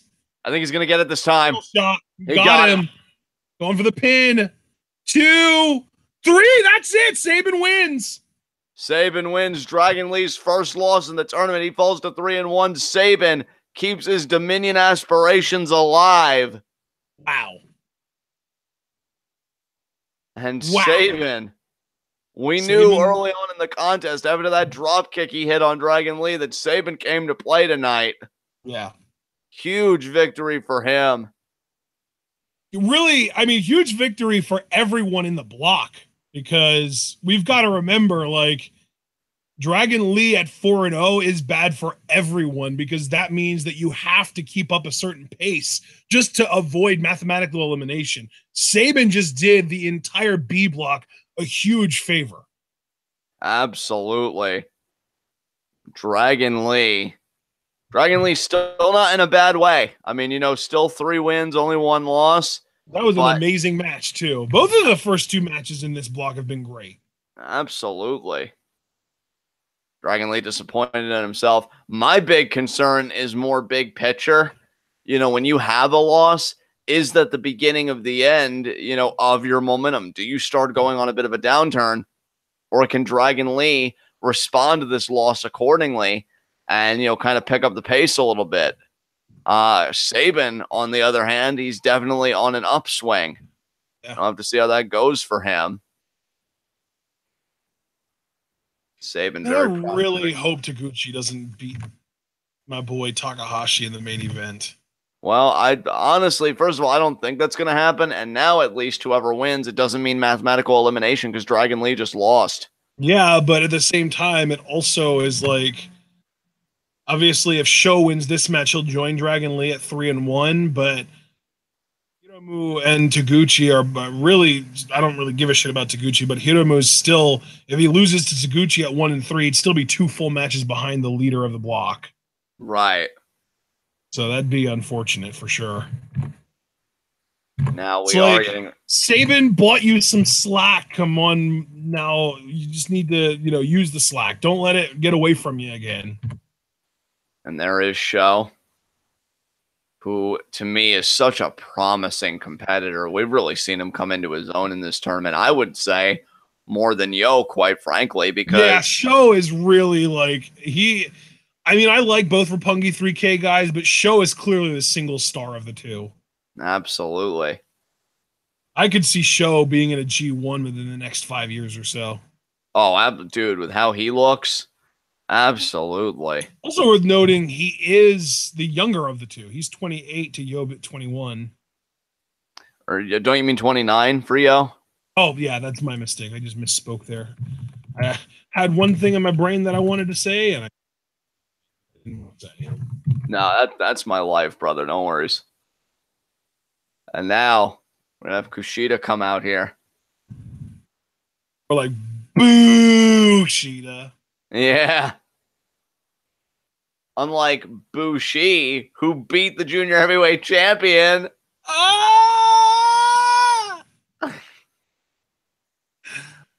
Sho Tanaka was born 2 days after me and like a year before me. He's still. Oh, wow. Oh, man. So who is going to win this? I think KUSHIDA's going to win it. I really like Sho, though. I would love if he beat KUSHIDA, but I just don't see it happening. Did I say BUSHI was born 2 days after me? You said Sho was born 2 days after you. Okay, that's what I thought. That's what I wanted to say. I thought I had another one of those mouth-to-brain disconnects, but it turns out I didn't, and then the disconnection just happened afterwards when I couldn't remember what I said. It's all right, bud. You're good. Why is it okay for KUSHIDA's entire gimmick to literally just be a movie? Because he can just do whatever he wants because he's KUSHIDA and he needs to be shot. Holy shit. A little extreme, don't you think? No, not extreme enough. If we're being, I mean, I'm all about the meteor hitting the ring in a match between him and Taguchi, but yeah, I don't know. Maybe I've just gotten overly sensitized to the shooting thing because of all the school shootings that have been happening. I mean, that's true. It's just I would find it very, very funny if that happened to Kushida, and then I would just stand over him and be like, "Oh, rewind time, bitch!" And of course he couldn't because he's dying. You know, that's the joke. Do you really think a gunshot wound would almost kill Kushida? Come on, man. This is Kushida we're talking about. Yeah, he'd probably catch it with his bare hands and then throw it back at me with enough force that it seemed like it came out of a gun and kill me with my own bullet because that's he would do to a real bullet what Nakamura did to AJ Styles' fake bullet and just catch it and eat it. Yeah. Oh, Nakamura. I'd love to see him in a G1 just giving everybody the 2 points because he low blowed everybody.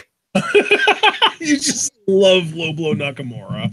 I do. He got Brian right in the scrot. No more kids for you. Hope Birdie wasn't anticipating a sibling. Oh, God. Her name is BJ Danielson. Ugh. God, it's so funny that we talk about certain competitors in this playing spoiler because Nakamura just played spoiler for Brian's whole family. Oh, my God. Oh, man. Oh, man. Wow. The footsie's going on right now is pretty crazy. Just the positioning game right now is off the charts. Look at Sho. Look at Sho hanging with Kushida in this technical exchange. This is great. Absolutely. Oh, look at that. I think Sho had a little bit of control there. I'm now going for the single leg. Oh, my God. This scramble that we're seeing. I mean, God. Kushida wants a chin lock boot. Sho, though, really did a great job in that exchange of not letting Kushida get the upper hand. I think Sho is a man. More so than like most of the young lions currently in the system, honestly. I think Sho is a guy that just drips with promise. Did you see that where I keep wanting to say Sonata, but it's Kushida kept trying to go low to try and trip up Sho, and Sho had the spacing game to be able to avoid it. Oh, and wow, Kushida. And now Kushida here. Okay. Oh, wait, no, Sho. Sho is so good. Oh, my God. Up another leg pick, but Sho again. He's got Kushida in the same position. Oh, my God. This scramble that we're seeing. This is amazing. I love this. And now Kushida trying to go for the submission here. But Sho again. Rolls through. God, he's so good. He's freaking prodigy. Absolutely. Shoved and shake the arm out just a little bit there. Kushida looks mystified, doesn't he? Well, Kushida's not used to somebody having the same counter rate that he does. Look at Sho with the spacing. Oh, my God. Oh, and now Kushida trying to do it close quarters. And Sho grabbed him. Sho is not letting Kushida get the one up on him. It's amazing. Now we got kind of a Greco-Roman knuckle lock here. Oh, shit. Sho almost had a pin-in attempt there on Kushida.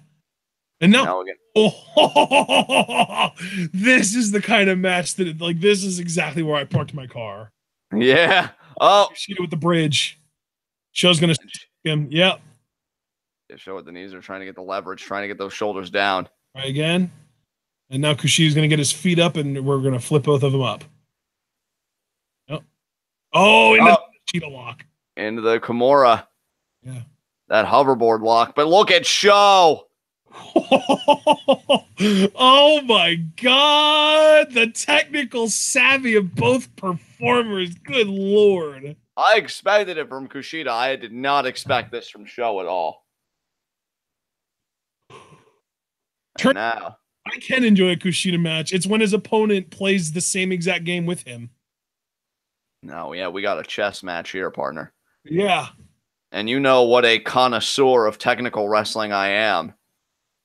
And this is right up my alley. Sho's spacing game has been impeccable in this match. And now you see here the scramble. Oh my God, Kushida with the two leg. But Sho with the leverage rolls him through. And now Sho has the single arm underhook.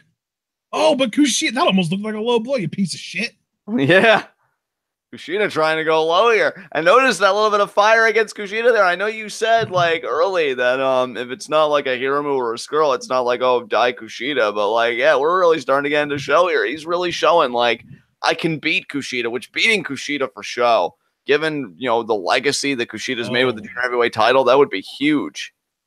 Oh my God, Kushida just unwilling to relent, and now Kushida rolling around. Sho, though, kicks out of the pin attempt, ducks the enziguri.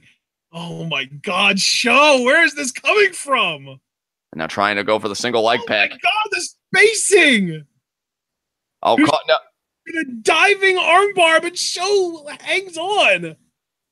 Sho not wanting to relent. Oh, Sho rolls into an armbar of his own. This exchange. Dude, this is like wrestling. Oh, ankle lock. No, though. Kushida gets rolled into now Sho with the one leg. He's going for an arm. Oh, but there Kushida with the rolling armbar. Sho's got to find a way out of this here. He's got the hands clasped. At least he's got the proper defensive posture. Yeah, Kushida transitioning over to the other arm, though, it looks like. And now what? What is... Oh. Wow, Sho still has his hands together. Kushida cannot get proper leverage here, and now he kind of has it, but Sho's on the rope. Sho is quick to escape. I mean, I have always loved technical and scientific wrestling, and these guys are doing it for me right here. It's not too often that we see Kushida play the technical game for this long. Yeah, because it's not too often that we see an opponent be able to go tit for tat with him in that game. Oh, and then just drives the foot down. And being willing to play along. Absolutely. And now Kushida's kind of, you know, smacking his hands like saying, you know, that's it. And Sho now. Got a leg up right now, but I don't know if Sho is on the same page there. There's a forearm. One thing we have no doubt about is that Sho is stronger, more powerful than Kushida. Oh, now look at these strikes here by Kushida from the Sho double has leg. his hands up, though. He's got himself in a good, strong guard. Yeah, Kushida there with the mount and tried to really strike from the mount position. And now he's got the arm again, gonna scissor the arm. But look at Sho. I'll tell you, for 28, Sho has great ring awareness. Yeah. And now, grabs the wrist again, does Kushida. How is Sho going to respond? Oh, what an arm drag, and he maintains control. I hate to give Kushida a compliment. I mean, literally, I think my body has a visceral reaction to it. But that was great limb control there by Kushida. And now, oh my God. See, that's the first point in this match that I've really felt like Sho was at a disadvantage. And now he's going to do a short arm scissors here. But I'll tell you what, though, Sho with that power game, if he could roll through, he could get Kushida in an electric chair position that we've seen guys do that before. And Sho heard me. Oh, nice. My God. Almost like a suplex there, like a pump handle suplex in a way. Absolutely. I'll tell you, this match has been far better than I thought it was going to be, if I'm truthful. I think I even told you that I was looking forward to this match just because I felt like the matchup was there, but I didn't realize it would be this good. Exactly. Now the hammerlock here by Sho. And now look at, oh my God. Sho is really showing me something here tonight. I know, the knee right on the arm there. I feel like, in a way, we've abandoned the fundamentals, but not really. You know what I mean? Like, I feel like we really haven't left that chain wrestling game since the opening bell. Chop. That's what you meant right there. And Sho saying, come on, hit me again. Kick to respond. He's got the arm. Wow. Sho really cranking on that arm, too. Kushida almost looks like, all right, well, now I've got to think my way out of this. And look at Sho again. Wow. Look at Sho. Sho with almost like a bulldog there with his arms. I mean, Kushida has shown signs of, like, the bullying that we're used to him doing in matches and stuff like that, but Sho has really been able to respond at almost every turn. On Kushida, forearm there. Chop. Another chop. Sho wagging his finger. Oh, Sho goes behind sleeper. And now, Kushida. And with Sho's power, it's not going to be easy to break that grip. Right.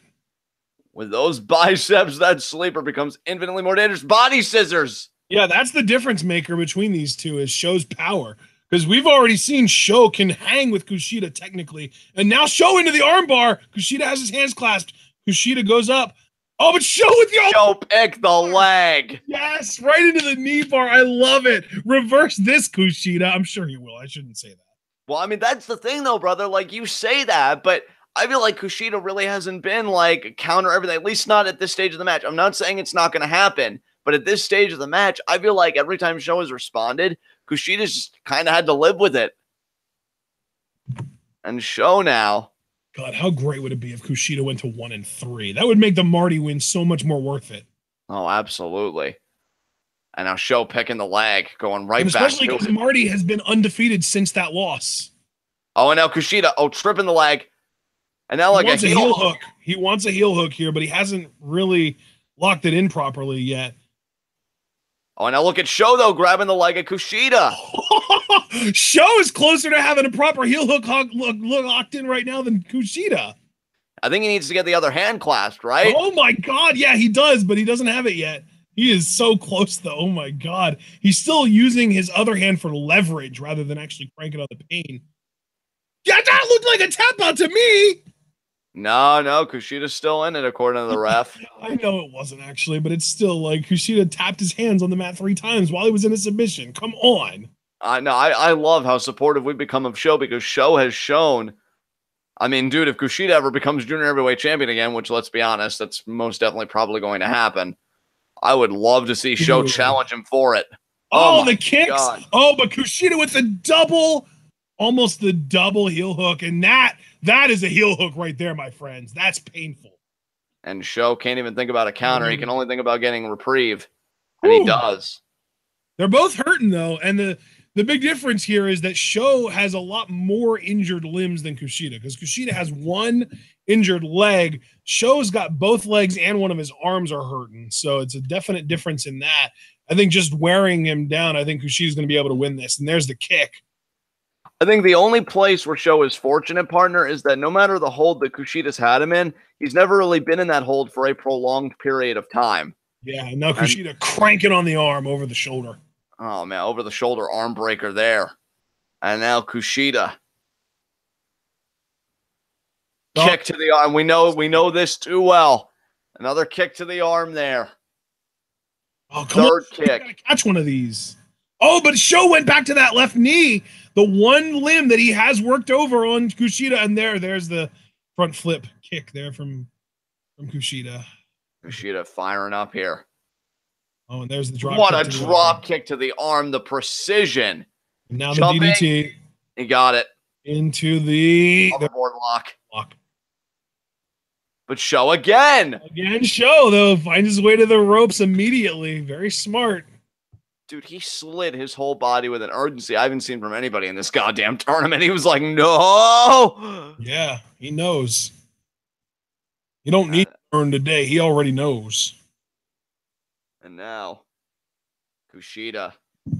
I think that's a cravat. It is. Knee. Just knee. Third knee.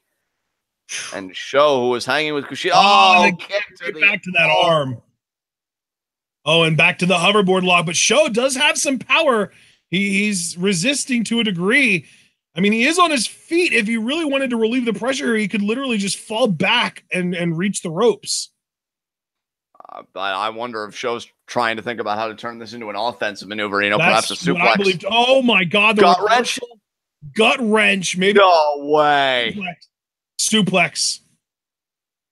Oh, Show is ridiculous. God, no. He's got him up. Dominator. Nice, dude. Show is awesome. Holy fuck, this powerhouse. Wow. He just went from a gut wrench to like a dominator in just one fluid, but that was crazy. At first I thought he was thinking gut wrench powerbomb, but no, and Kushida is stunned. Kushida was not expecting that at all. Kushida's going to do a running drop kick here, though, I think. Oh, no. Show going in. Kushida with the foot up, though.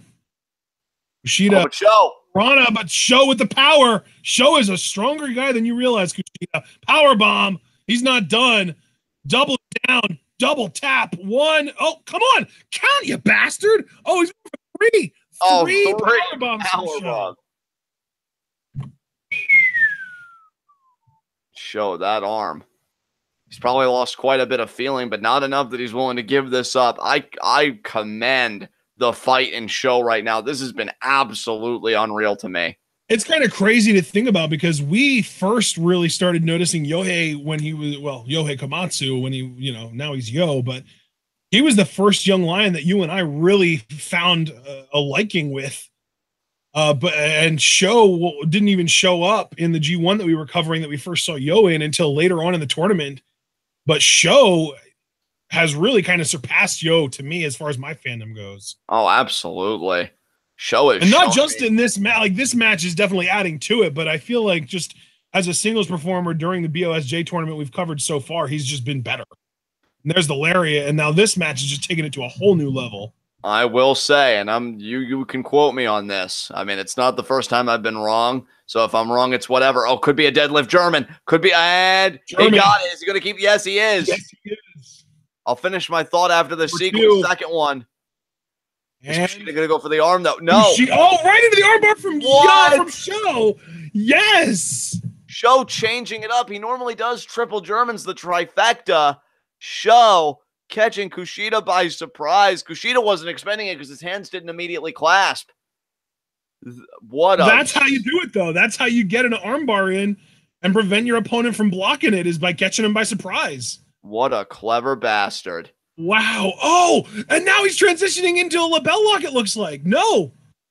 Is it going to be like a crucifix? Oh. I don't even know what he's doing here, man, but it looks painful. Almost seemed like he reverted it to a hammer lock. Yeah. And I was going to say before, again, another amazing sequence that I look at Sho and I'll call my shot right now. Oh, he just did the arrow motion. He might be calling for the shock arrow here. Oh, shock arrow. If he gets this off, oh my God. The shoulder. Oh, the arm gave out. Kushida just did too much work on it. I think Kushida wouldn't have been able to resist either. Yeah, I think Sho's going to need a shot of adrenaline before he can hit the shock arrow proper. Man, there is nothing more infuriating to a competitor than when your own anatomy betrays you. And I feel like that's exactly what Sho's anatomy did to him there. Is it going to be a German here?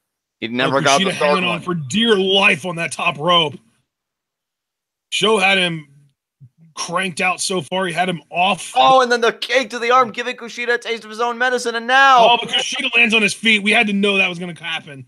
Oh, and then checks the arm himself. Oh, and now Kushida transitions into the hoverboard lock.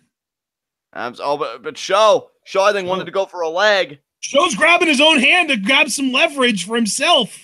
What a count. That is an ingenious counter. What is this, dude? Transitions into a forearm.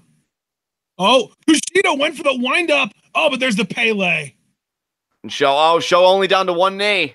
No, he's going down. He's down to his ass. And like I've been trying to say, I mean, these sequences just keep intensifying. I look at Sho, and I'll call my shot. I think this man's a future junior heavyweight champion. I mean, he has all the tools to me to take over this division one day and really become the face of it. And he's showing that right now. I did not expect a match like this. Oh, and there Kushida with the hoverboard lock. That could do it. That could do it there. Because the positioning, Sho's going to have a really hard time reversing or getting to the ropes here. But look at him. He's doing it. Oh, my God, this dude. Oh, he's so close. He's going to get there. He's so close. He's going to get there. Unless Kushida pulls him back. Cranking right now, though. He's doing a lot of damage. It's going to make that much harder for Sho to hit the shock arrow. And oh, my. That's going to do it. Yeah, that is going to be it. Sho's going to have to. No. His foot is right there. He has it. Oh, he touched it. He's there. Come on, ref. Hey, ref. Hey. Jesus. That arm, though, has got to be like a limp noodle at this point. It's got to be hanging on. I wonder if he can hit a shock arrow one-handed like ACH does his one-handed Germans. If anybody could do it, it's Sho. The dude's a freak. Yeah. And now. Oh my God. Kushida just ate it. Kushida's just eating it right now because Sho is just not putting as much power behind it as he normally does. Overhand chop. And even Kushida's looking at him like, is that your best? Is that all you can do? Yeah. There's a forearm. Oh, we're getting a flurry of forearms. Oh, but Kushida right back to that arm. Man, it really is a shame Sho couldn't exploit the leg more. And now right back again. He barely even gave him reprieve there. That's crazy. And now look at the knees to the head from Show. Look. Show is defiant here. I've never been more behind. Well, never mind. I was going to say I've never been more behind somebody that I was convinced was losing, but that's 100% not true. Oh, this could be Back to the Future. Back to the Future by Kushida. That's it. Wow. But hey, Show never tapped out. That's true. That to me is amazing. And you know what? I'll call my shot here too. Not only did I say that Show's a future junior heavyweight champion, if you do this match again next year in a block, Show's winning. I could totally see him getting his win back. I don't think Kushida totally expected what Show brought tonight, and I think Show is only going to get better with one calendar year. That was really impressive. I'm torn between this and the match with Sabin as my favorite Show match in this tournament, because that technical flurry at the beginning and all throughout, and even Kushida meeting Show. That's even Kushida saying, you know, I still win everything because I'm Kushida and I eat shit. But you're not too bad, kid.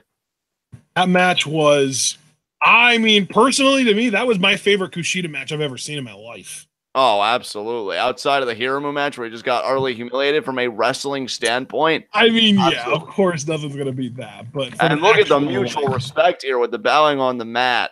Like if I did star ratings, that would have been my highest rated Kushida match ever. Oh, certainly. Even though from a personal enjoyment standpoint, I enjoyed Kushida getting squashed by Hiromu in 2 minutes more than this. From an actual like entertainment and like technical wrestling perspective, this was incredible. Absolutely. And Kushida gets the win. This now this now puts Kushida at I want to say 2-2. Both men are at 2-2 now. Yeah, Kushida beating Show put them both at the same record because Show is 2-1, Kushida was 1-2. So, like you used to say, the inversion. What was it again? The inversion. What? Inversion becomes equivalence. Oh wow! And we got our main event here, Hiromu Takahashi. Yeah, our main event. This is where I'm worried because why would you put Taguchi in the main event if he wasn't getting a surprise win, right? Oh, yeah. Oh, God. Hiromu was about to lose to Taguchi. No! Your voice. I know. The loser of this match will be the only remaining performer in the B block with only one win. Damn. It's got to be Taguchi. He's worthless. I know he is. He needs to lose, but I'm worried because it's the main event. Why would this main event instead of the one we just watched? But, I mean, can Taguchi's ass really be greater than Hiromu's ability in the context of this tournament? Is Taguchi's ass better than anyone? No, but he still has a win in this tournament. Against Kushida, of all people, because of a small package. Which is why he always uses the ass to compensate. But regardless, Hiromu now making the entrance. Oh, no. What? Seth Rollins is totally losing his Intercontinental title tonight, isn't he? No, well, look, just because it's his birthday doesn't mean that Raw's going to rain on the parade, right? That's Vince, though. How dare you get older, damn it! I'm only interested in young talent, damn it. But I'm only 32. I was going to say, I don't care that you're still younger than your opponent tonight. You're losing to him, damn it. Fucking Jinder Mahal. Oh, God, if Seth really does lose his Intercontinental, I'm going to beat Jinder Mahal. Ew. That's what I'm saying. Oh. God, the only excuse for Seth to have dropped his Intercontinental title would be if he was going to be in Money in the Bank and win the fucking thing. But he can't even get a spot because the Raw side's full. Yeah. You're disgusting, Raw. Look at yourself.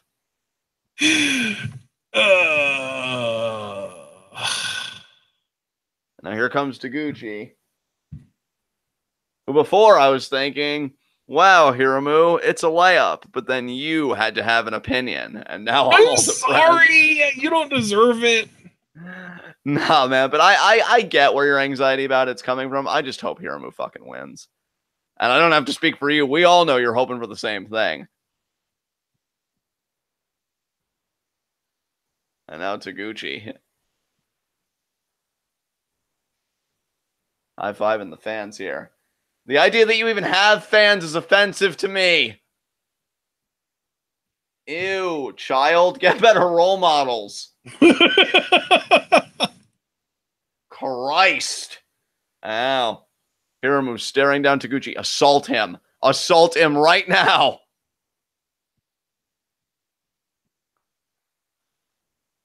He's taking a really long time to do the assaulting, John. I'm not really No, okay with LIJ needs to have a grand celebration because Bushi beat Ospreay, and now Hiromu's going to beat Taguchi, and it's a huge day for LIJ. I'm not going to accept anything else.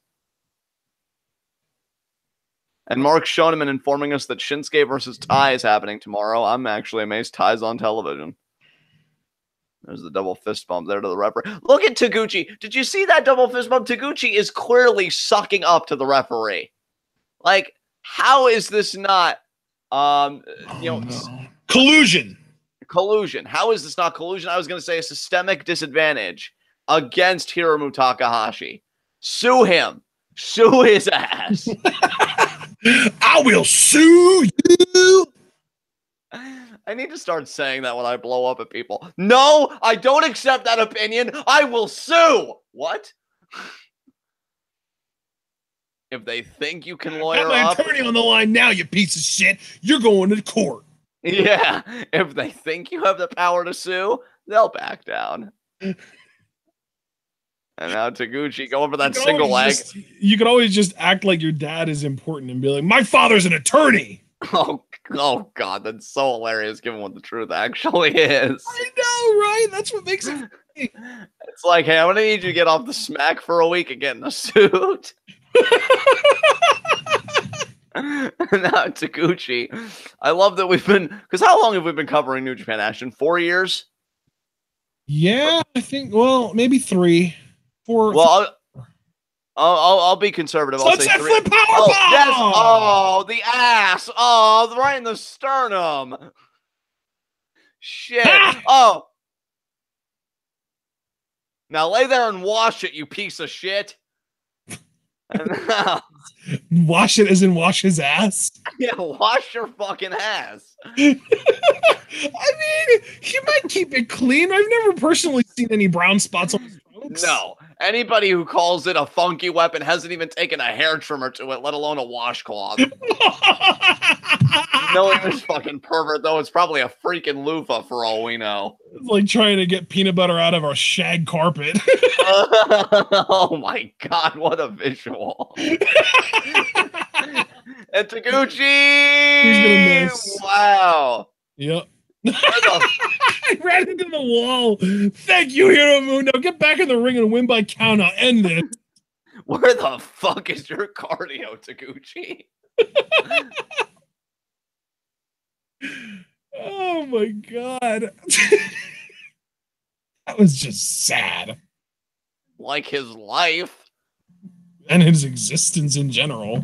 God, no wonder his wife left him. If all you're interested in doing in the bedroom is ass play, people are going to get bored. Is that really true? Did his wife really leave him? No, I mean, I want it to be true because I don't think Taguchi deserves happiness. But that's beside the point. He's really selling that face. Cook-select. I love that this is the match where we choose to be like silly shit commentary because Taguchi's in the fucking ring. Taguchi's maybe venting a New Japan show, dude. We can't be not silly. Yeah. Humanity was a mistake. Drop kick. Woo! Yes. Yes, Hiromu. Come on, ref. Count faster. I was going to say, speaking of ass play, Hiromu just simulated a 69 with Taguchi. That's not actually ass play, but it is sexual, which is why it's related. Exactly.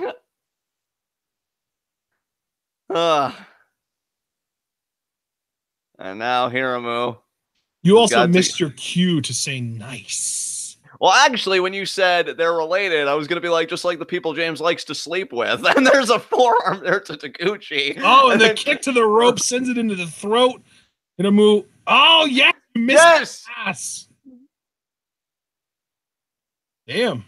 Hiromu with like a leg choke. I don't know what to call it. And now, oh, wheelbarrow. Just drop him. Drop him. Yes! Yes! Right on his face. Fuck your face, bitch. God, I'm feeling so hateful right now. It's amazing. That's because Taguchi's doing stuff. Yes. Yes. Like existing. Ew. There's not enough hate in the world. That's the answer. And now. Nice drop kick. I hope your lung collapsed, you fuck. Oh, God. Hiromu's just using Taguchi like a human crash test dummy, and I feel like it's going to end up backfiring. He's going to lose. No! Start being hopeful for once. God, what's wrong with you? I'm sorry. I've learned from the worst. God, I really have been a terrible influence. And you know, if I'm taking responsibility for anything, that's a huge deal. 2. Come on, ref. I am begging you to know what fucking 3 is. Jesus. This borderline sanding. Jesus. Listen, Hiromu, I've got my hate boner in my hand. I want to do stuff with it, but you got to work with me here. And now just, no, Taguchi, you're not allowed. Allowed to do stuff. Stop trying to grope that man's tit open-handed. And now, rake to the eye. You got this, Hiromu, you sexy motherfucker. You got this. Oh, the foot up. The foot. Oh, no. No! Why? Yes! Yes! Atomic drop! He screened the ass and he passed. And another atomic drop. Ravage the asshole. Stop trying to shove your ass in this poor man's mouth. Oh my God. You're disgusting. You are disgusting. Oh my God. Why did we cheer for Taguchi yesterday or whatever day it was when he beat Kushida? Oh God, I'm pretty sure it tastes like cuttlefish and asparagus. Oh, cuttlefish and asparagus! I believe in you. There's the crossbody. Come on, Hiromu.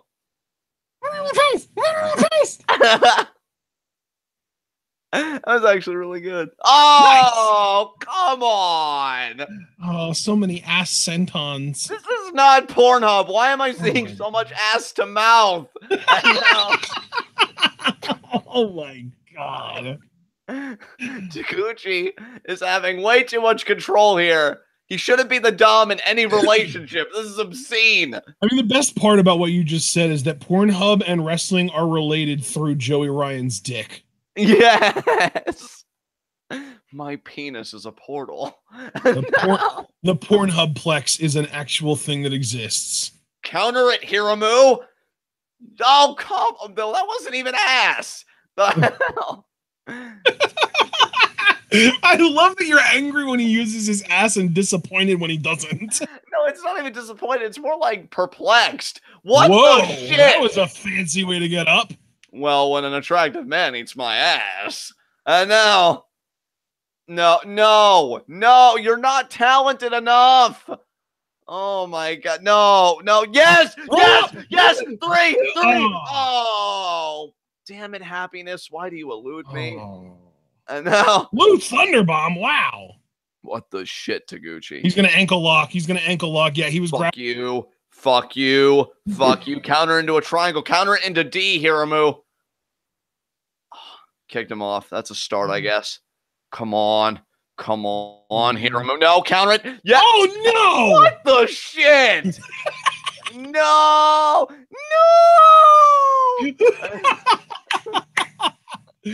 Yes. Oh, my God. Yes. He's going to try it this time. Now. Oh, come on. Yes.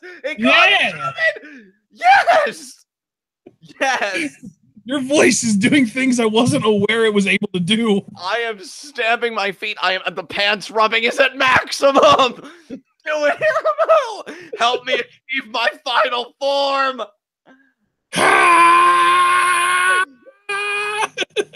Golden Frieza, some. I know. Come on. Come on.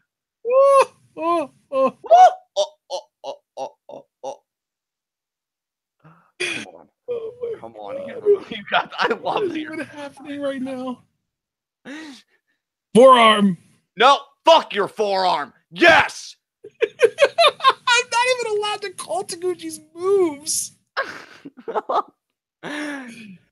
Listen, I love you, okay? This isn't about you right now. This is about a man that needs to be abused to build his character. And Hiromu's the man to do it.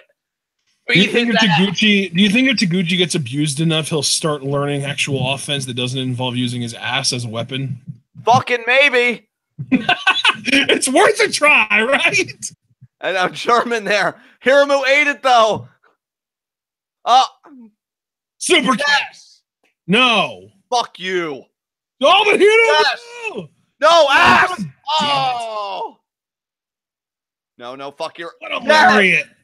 Taguchi can't even do a backflip to sell a powerful lariat well.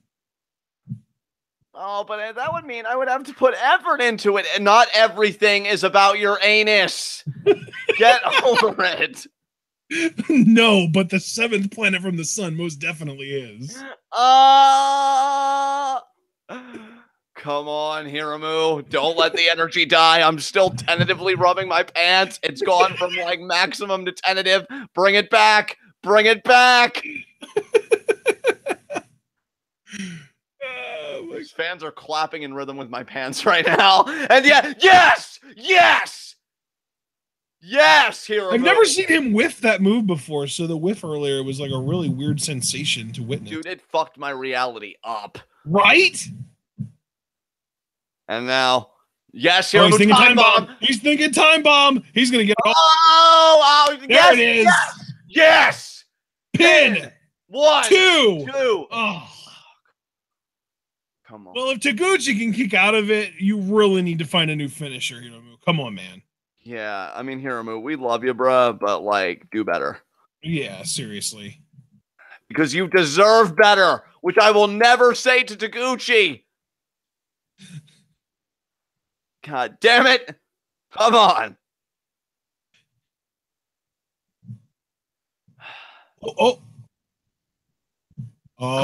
Caught. Yes. German. Another German. Because we're multicultural up in this motherfucker. And now, off the ropes. Oh my God. Fuck you so hard, Taguchi. Oh, no.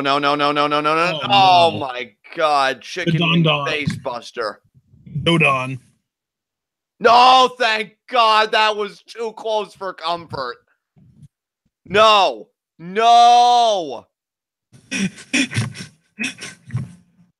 Get to the rope. Drag it out a little longer. No. He's going for another Dodon. No. Oh, but victory roll. Yes. 2. He's going for another Dodon. No. Oh no. No. Oh, that's it. No, it isn't. No. But still, though, the ankle lock. No. Hiromu, do not tap out. Think of what Daryl will say. Do you really want to disappoint Daryl right now? I don't think he does. You're going to have to go to the back, clean his litter box, and while you're doing it, you're going to have to tell him, I lost to Taguchi today. Don't do it. Don't do it. Yes. Pick the leg. Oh, fuck you, Taguchi. No. You're not allowed to be happy. No. Fuck. Oh, God. He's tapping, dude. No. He can't. No. Hiromu was too crazy to know what pain is. He doesn't feel it. No. Come on, Hiromu. Remember your strategy book. Remember. Yes, use the ref. Yes, and the ref's consoling him finally. Ref, the first right thing you've done all tournament. Come on. Don't tap. He got there. He got there. You failed, you piece of shit. And now, come on, Hiromu. You got to get D locked in. Hit another time bomb. Do something. Hit a victory roll bomb. I don't care. Taguchi cannot win. You're like John Cena trying to get The Undertaker to come back. Do something! Do something! That's right! Again going for the Dodon. Oh. Hiromu. D! Oh my God, are you kidding me? After he just got out of it. God. Yes! Yes! D! No! Oh, no! No! Kick out! Oh! This has been way too close. Dunk down. Yes! Back Yes! roll 1, 2. D! Oh my God! D! Finally! He's got it. There it is. There it is. There it is. Fuck you. Pass out. Tap out. I don't care. They're dangerously close to the ropes, John. Don't get. No, he's losing. Look, he's going limp. I know, but they're right at the ropes, and he's gonna powerbomb him. No. Yes, that's it. There it is. Yes. You failed, Taguchi. You failed. Now lay there and die, you piece of shit. And I believe that this is Taguchi still managing to be mathematically eliminated, because I want to point out now, Kushida and Hiromu are both they both have 4 points, right? Right. And they face each other. So at very, very minimum, they're going to have, one of them will have 6 points, or both of them will have 5 if they go to a draw, right? Right. So that also, they both still also have to face Dragon Lee, I believe. Oh, no, Takahashi already faced Dragon Lee, never mind. So I actually take that back. Taguchi isn't mathematically eliminated yet, sadly. But Hiromu got the win, which for the moment is all that matters. Yeah. And we're probably going to get a promo here from him. I'm just going to close out here. Guys, I am so freaking relieved that Taguchi lost. My heart is so happy right now. Not even relieved that Hiromu won, just relieved that Taguchi lost. And you know what? Where the happiness comes in is the fact that Hiromu won, because he's a beautiful fucking unicorn and he deserves it. And I am feeling so good about life right now. I'm going to go bully Candace on Twitter. I'm going to bully Johnny Gargano, and everything's going to be right with the world. Guys, if you're a member in the TwitWow Discord, please be sure to join us for Raw tonight. Should be a good time. We're seeing Seth Rollins defend the championship against Jinder Mahal, and I have and the gauntlet match for the women for the final spot in the women's Money in the Bank. So, yeah, it's going to be a really fun time. It's going to be popping off in there, but I'm going to hand it over to Ashton to take us home. Absolutely, guys. I'm going to have to update the schedule. We are going to be moving back our Wednesday New Japan BOSJ live reaction. We're going to move that to Thursday, and we might end up moving the Sunday one. I don't know. Hopefully we don't have to. I'm guessing we won't have to, but we'll see until then. But for now, we hope that you enjoyed. Like the video, leave a comment, subscribe to the channel, click the bell icon so you can get notified when we go live and upload videos.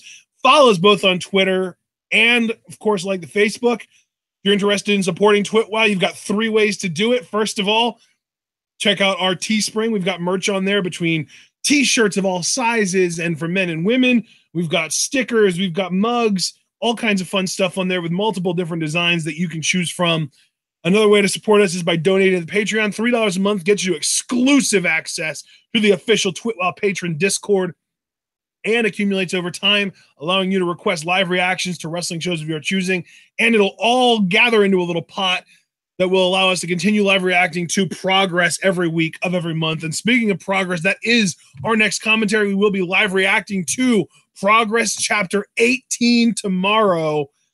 And then obviously we're going to get into BOSJ on Thursday. We've got NXT review Wednesday night. And we've also got on Thursday our Q&A. So remember to get your questions in for that. And the third way that you can support the channel is by just sharing this video and this channel with all of your wrestling fan friends. Let them in on the best kept secret in the YouTube wrestling community.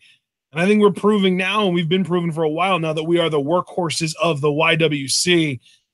I think that's about all I've got for you for the day. BOSJ actually comes to a close a week from today. The finals take place next Monday, as crazy as that may be. But until then, we will see you tomorrow for Progress, or if you're only here for BOSJ, we'll see you on Thursday afternoon for days 9 and 10. But until then, the most important part is that you remember to stay tuned.